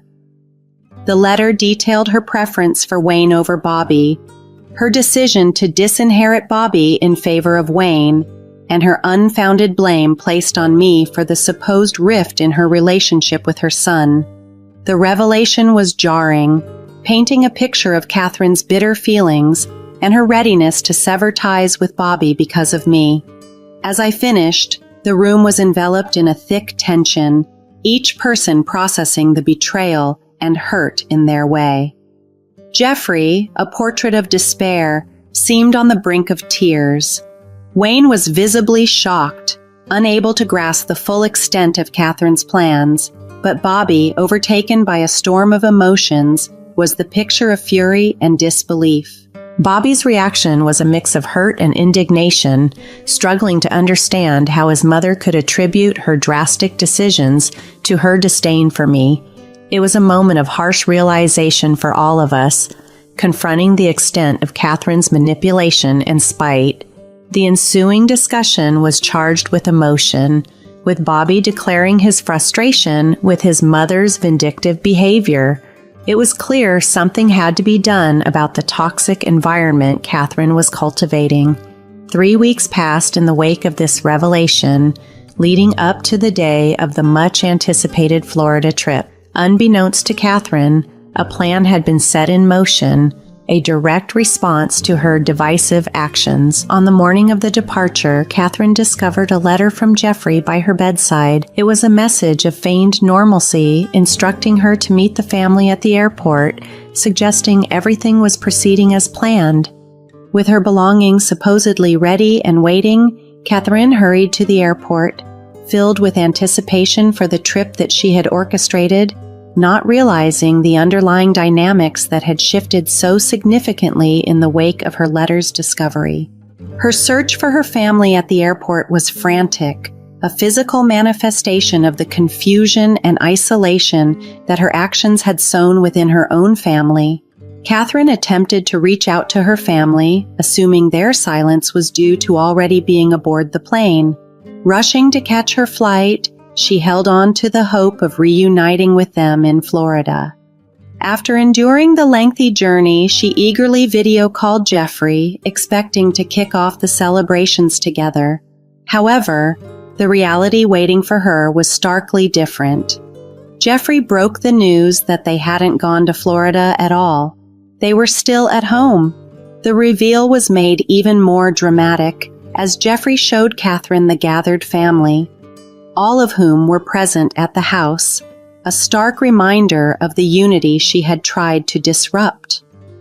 Catherine's confusion turned to shock as Jeffrey explained the change of plans, citing the revelations brought to light by the letter she had intended for Wayne. Her attempts to cut Bobby out of her will, motivated by her unfounded animosity towards me, had backfired spectacularly. As Catherine scrambled for explanations and denials, the family collectively dismissed her lies, underscoring the irreversible damage her actions had caused. The discovery of the letter in the kitchen, which she tried to deny, only further sealed her fate in the eyes of her family. The confrontation culminated in a unanimous decision by the family. Catherine's divisive and hateful actions had led to her isolation, even on her birthday. The family hoped that her time alone in Florida would offer her a chance for introspection and realization of the gravity of her actions. The unity and solidarity shown by Bobby, Jeffrey, Wayne, and me in the face of Catherine's attempts to divide us underscored a powerful message about the values of family, forgiveness, and the consequences of one's actions. Catherine found herself facing the stark reality of a vacation spent in solitude, a direct consequence of her actions. Her usual demeanor had alienated those closest to her, and now, faced with the prospect of being alone, she began to realize the extent of her missteps. The family's unanimous laughter over the situation was not out of malice, but a release of the tension that had built up over time. Catherine's shock and embarrassment at being called out were evident, marking a rare moment of vulnerability for her. In the aftermath, Catherine reached out to Jeffrey, hoping for his company in Florida, unable to bear the thought of canceling the elaborate plans she had made. However, Jeffrey remained firm in his stance, suggesting that Catherine's return would necessitate a serious discussion about the future of their relationship and the establishment of new boundaries. Catherine's sudden shift to a more conciliatory and remorseful posture was unexpected, showcasing a stark departure from her usual behavior. Bobby, too, made it clear that any future relationship with his mother depended on her willingness to genuinely change her attitude. He set firm boundaries, stating that any further disrespect would lead to him severing ties permanently. Wayne, recognizing the role his kindness may have played in enabling Catherine's behavior, decided to withdraw his affability, further isolating Catherine and highlighting the severity of her situation. Catherine's attempts at reconciliation were met with skepticism. I communicated to her the need for time to consider forgiveness, an indication of the deep wounds her actions had inflicted. Despite her pleas for me to intervene on her behalf with the men in her life, I maintained that the responsibility for mending those fractured relationships rested solely with her. As time has passed, Catherine continues to work towards repairing the damage she has caused, a task made all the more challenging by the trust and respect she has lost. The hope remains that she will learn from this experience, understanding the true value of family and the consequences of her actions.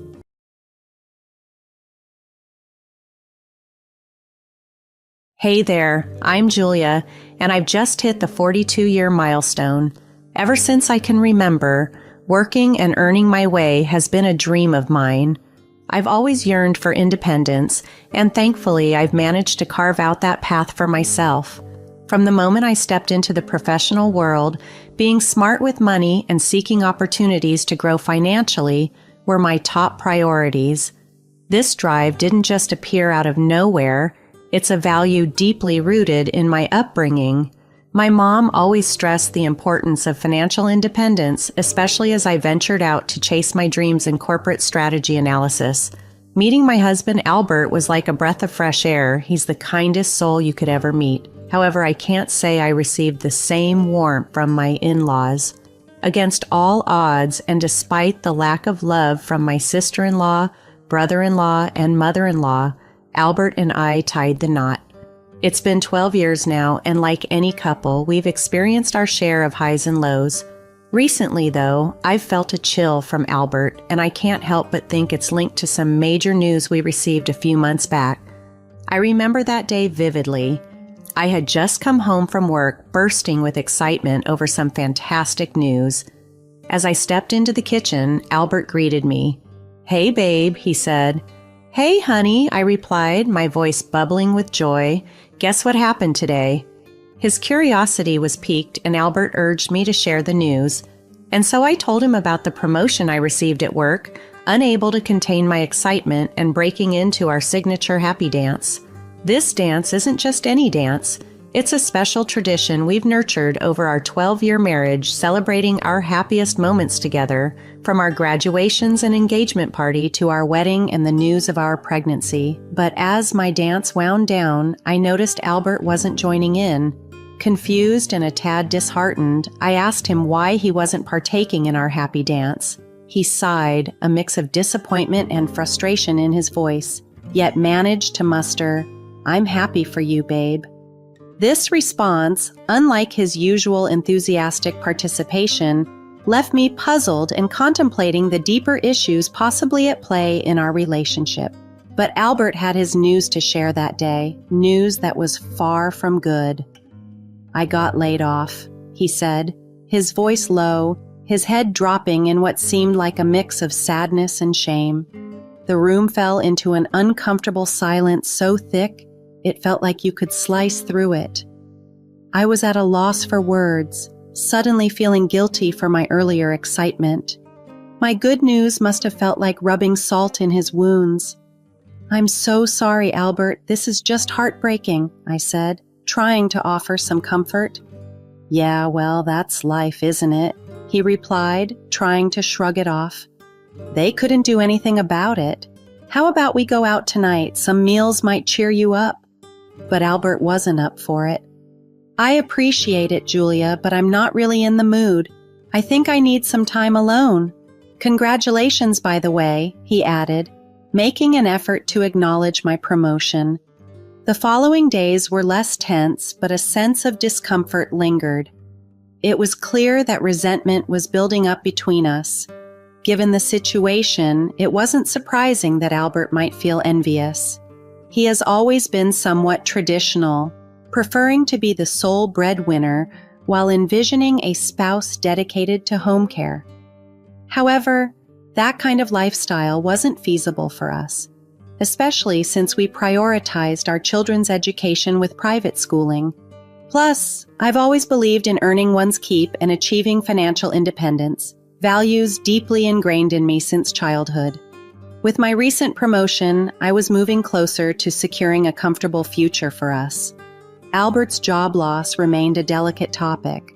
As he spent his days in a slump, neglecting house chores and diving into documentaries and video games, I chose patience over confrontation. When a month passed without much change in his demeanor, even the visits from my in-laws, whom I've never been fond of, were tolerated. I set aside my discomfort to provide Albert the support and care he needed from his family.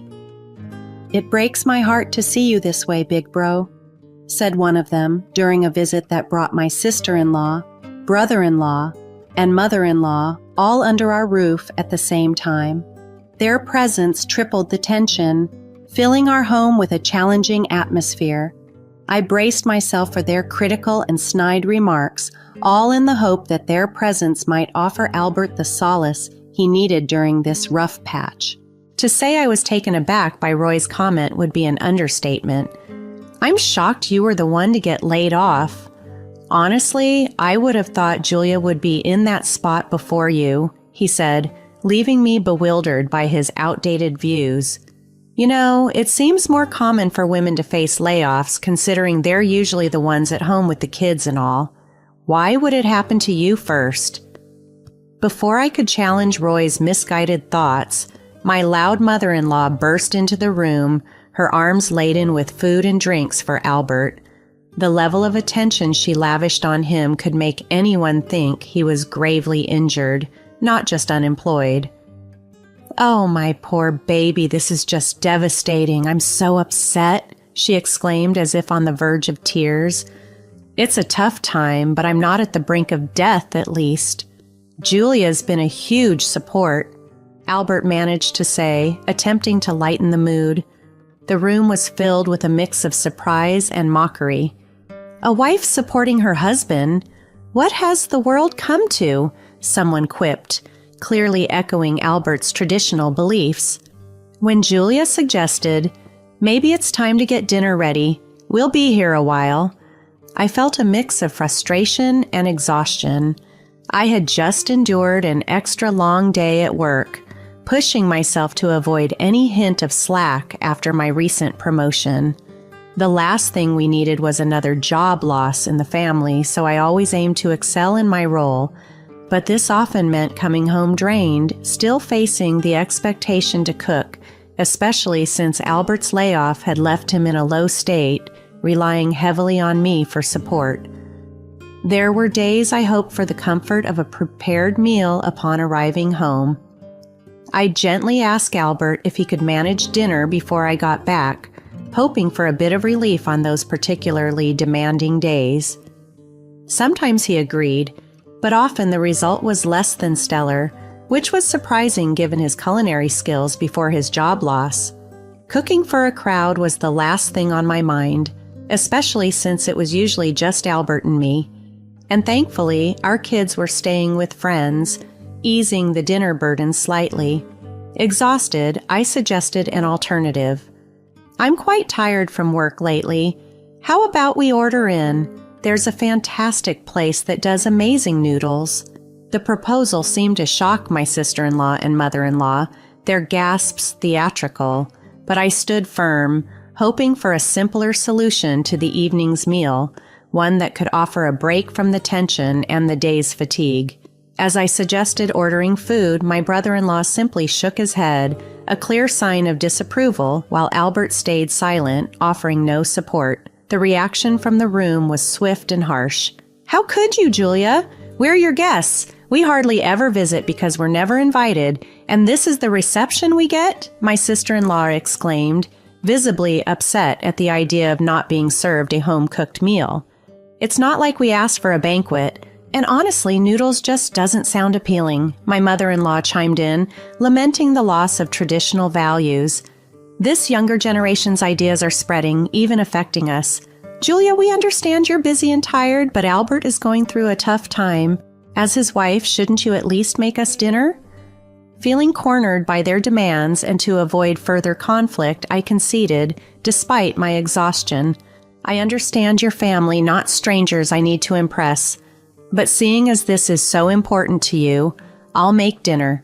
Please be patient, as it might take me a while due to how tired I am." Just as I was about to start preparing the dreaded meal for my critical in-laws, Albert finally spoke up, his words taking me by surprise. "She's been forcing me to cook dinner," he revealed, causing a dramatic reaction. My mother-in-law and sister-in-law were so shocked you'd think they could hardly breathe. Roy's disapproval was palpable, his look of disgust unmistakable. "She did what? How could you, Julia? That's so selfish of you," my brother-in-law accused, making me question my actions. Was I the villain in their eyes? It seemed so, as they berated me for supposedly forcing Albert to share household responsibilities, even though it was only on days when I was utterly spent from work. "I'm sorry, Julia. I didn't mean to make you out to be the bad guy," Albert added, though his words only fueled the fire. "But it seems unfair to burden me with chores given our roles," he said, echoing the antiquated beliefs that seemed to govern their expectations of marital duties. Caught in a whirlwind of criticism for simply wanting a fair share of household responsibilities, especially during such exhausting times, I found myself apologizing for seeking some semblance of balance in our partnership. Hearing the tremble in Albert's voice as he concluded his thoughts, my heart softened. It was evident he was grappling with a deep sense of loss and confusion. Depression is a heavy cloak that can immobilize even the strongest individuals, leaving them stranded in a sea of hopelessness. Perhaps Albert was in such a grip of despair that even the simplest tasks felt Herculean. With this realization, I chose to approach the situation with more empathy. "I'm so sorry, Albert. From now on, let me handle dinner and everything else. You don't need to worry about it, I assured him, swallowing my frustrations. In the kitchen, I prepared the meal, serving it to everyone once ready. The dinner table was lively with conversation among Albert, Abigail, Roy, and Brittany, but I was left out. My silence throughout the evening going unnoticed, or perhaps ignored, following the earlier argument that had felt so one-sided and unjust. The realization that Albert too saw me in the light painted by my in-laws' accusations stung more than their words. Despite my disappointment, I set aside my pride. From that day forward, I took on both cooking and cleaning, adding to my already mounting stress and fatigue. As the weeks turned into months, I continued to shoulder the responsibility of being the sole breadwinner. Thankfully, the recent promotion had come with a financial boost. But the reality was that our lifestyle, especially our daughter's private schooling, couldn't be supported indefinitely on a single income. Albert's disposition towards me had grown increasingly sour, his interactions brief and often dismissive, mirroring the frustration of a child denied a coveted toy. It was time for a difficult conversation. Albert, we need to talk about our financial situation. It's unsustainable to keep going like this on my salary alone. We have to think about the girls and their schooling, I ventured. But you have a job. You got that promotion, remember? You're making more money now, he retorted, defensively highlighting the disparity in our financial contributions. Yes, Albert, I'm aware, but we need to face reality. Our daughter's education is costly and we can't ignore that, I replied, striving to keep the frustration from my voice. His defensive posture softened as he noticed the tears welling in my eyes, the toll of the ongoing strain evident. I know, I'm sorry, Julia. It's just, this situation has me stressed, he conceded, his tone finally acknowledging the weight of our predicament. At that moment, the walls between us seemed to lower slightly, a mutual understanding of our shared struggles beginning to bridge the gap. The journey ahead would require both of us to navigate the challenges together, acknowledging the emotional toll while working towards a solution for the sake of our family. In our struggle, Albert acknowledged the need for action to prevent any impact on our children's lives. You're right. I'll start looking for work tomorrow, he said with newfound resolve. However, I had a different solution in mind, one that would not require him to search far and wide for employment. Thanks to my consistent networking and positive rapport with my new boss, I was in a unique position to help Albert. Despite our preference for working at separate companies to maintain our individuality and keep our professional lives distinct from our personal relationships, desperate times called for unconventional measures. I proposed, actually, you might not need to look elsewhere. I think I can secure a job for you at my workplace. Yes, I had taken the initiative to arrange a job opportunity for Albert where I worked, leveraging my connections and goodwill. Our decision to work together was not made lightly, considering we valued our independence. However, given our circumstances, it seemed like a practical solution. Little did we know this decision would lead to unexpected outcomes. Months into Albert's new role, he was thriving, showing remarkable progress at the company. Then one day, he brought home news that would stun me.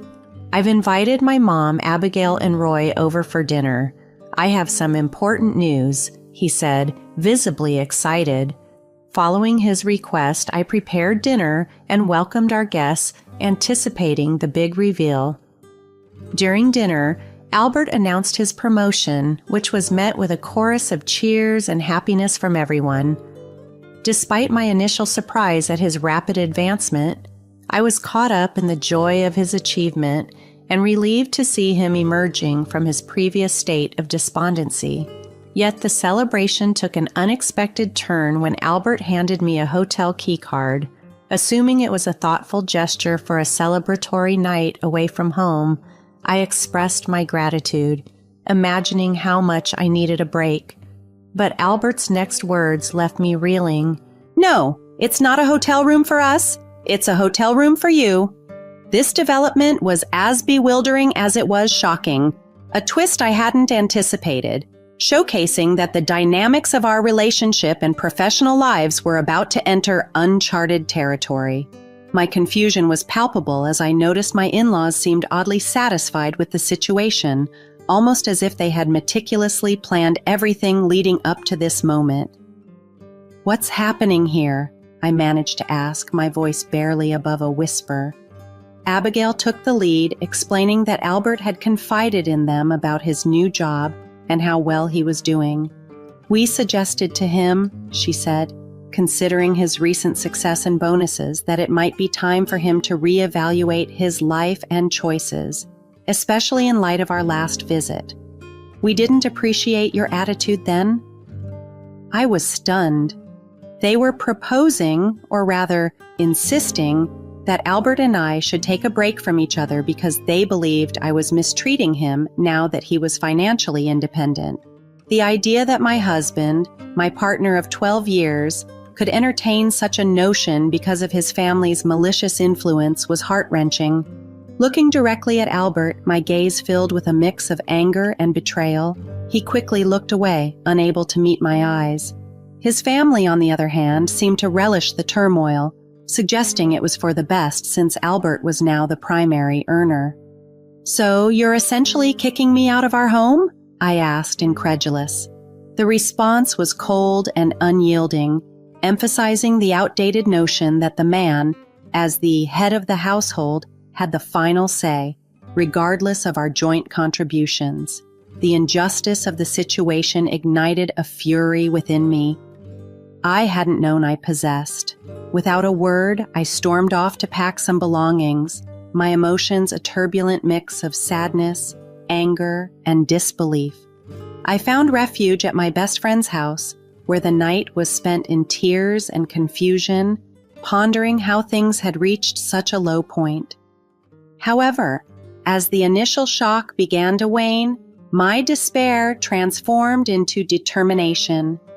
If they thought they could demean me and discard me so easily, they were mistaken. I decided to channel my energy into uncovering the truth behind Albert's sudden financial success and the bonuses that were news to me. My resolve hardened. This was not just about revenge, but about seeking justice for the unfairness and deceit that had been thrust upon me. The next morning, with a plan in mind, I called in sick to ensure I had the freedom to investigate without interruption. Knowing Albert would be at work given our shared employer, I returned to our house to begin my search. It didn't take long in his office to uncover startling proof of his deceit. I discovered that Albert had been embezzling funds from our company, a shocking betrayal that extended to collaboration with our new boss. The evidence was undeniable on his computer, from emails to documents outlining the illicit flow of company funds directly benefiting him. I meticulously saved every piece of incriminating data onto a USB drive, realizing the depth of their scheme. With a heavy heart, I packed more of my belongings, understanding that returning home wasn't an option in the foreseeable future. Back at my friend's house, I compiled the evidence into a compelling presentation, ready to expose the wrongdoing to our company's higher-ups and HR department. I crafted an email to call for an urgent meeting, keeping the details vague to ensure attendance, while separately informing Albert of an emergency meeting about fiscal planning. The responses came quickly, and by the next day, a meeting was set. I dressed meticulously, knowing the gravity of what I was about to do. As I entered the conference room, the weight of the moment felt both heavy and exhilarating.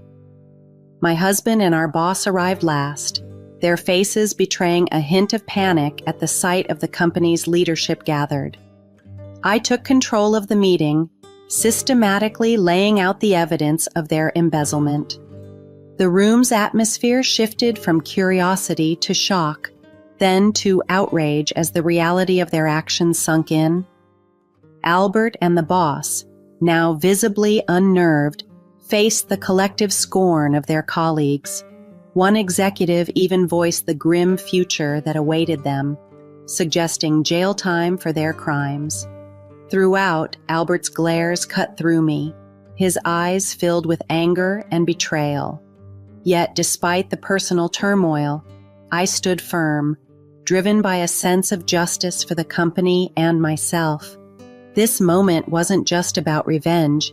It was about exposing the truth and standing up against deceit and manipulation, no matter the personal cost. Matching Albert's glare of anger with my expression of determination and scorn, I pressed on, revealing more damning evidence against him. His reaction was explosive. "You're deceiving everyone. She's a liar," he shouted, threatening legal action and divorce, vowing to destroy me. The man I once knew had vanished, leaving behind someone unrecognizable, driven by greed and desperation. As he tried to storm out, he was met by security guards I had wisely stationed outside the door, having anticipated his potential reaction to being exposed. My foresight paid off as Albert found his path blocked, his attempts to push past them futile. Meanwhile, our boss, equally complicit in the scheme, could only lament the ruin of his life.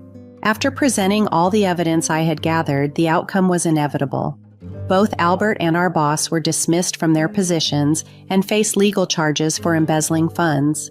Their departure from the building was met with a media storm, which I had orchestrated by tipping off journalists and news outlets, eager to document their downfall. The image of Albert, captured in the media's glare and splashed across the next day's newspaper, was a vindication of sorts. His journey from the office to a jail cell, struggling to post bail while under investigation, was a stark testament to his actions' consequences.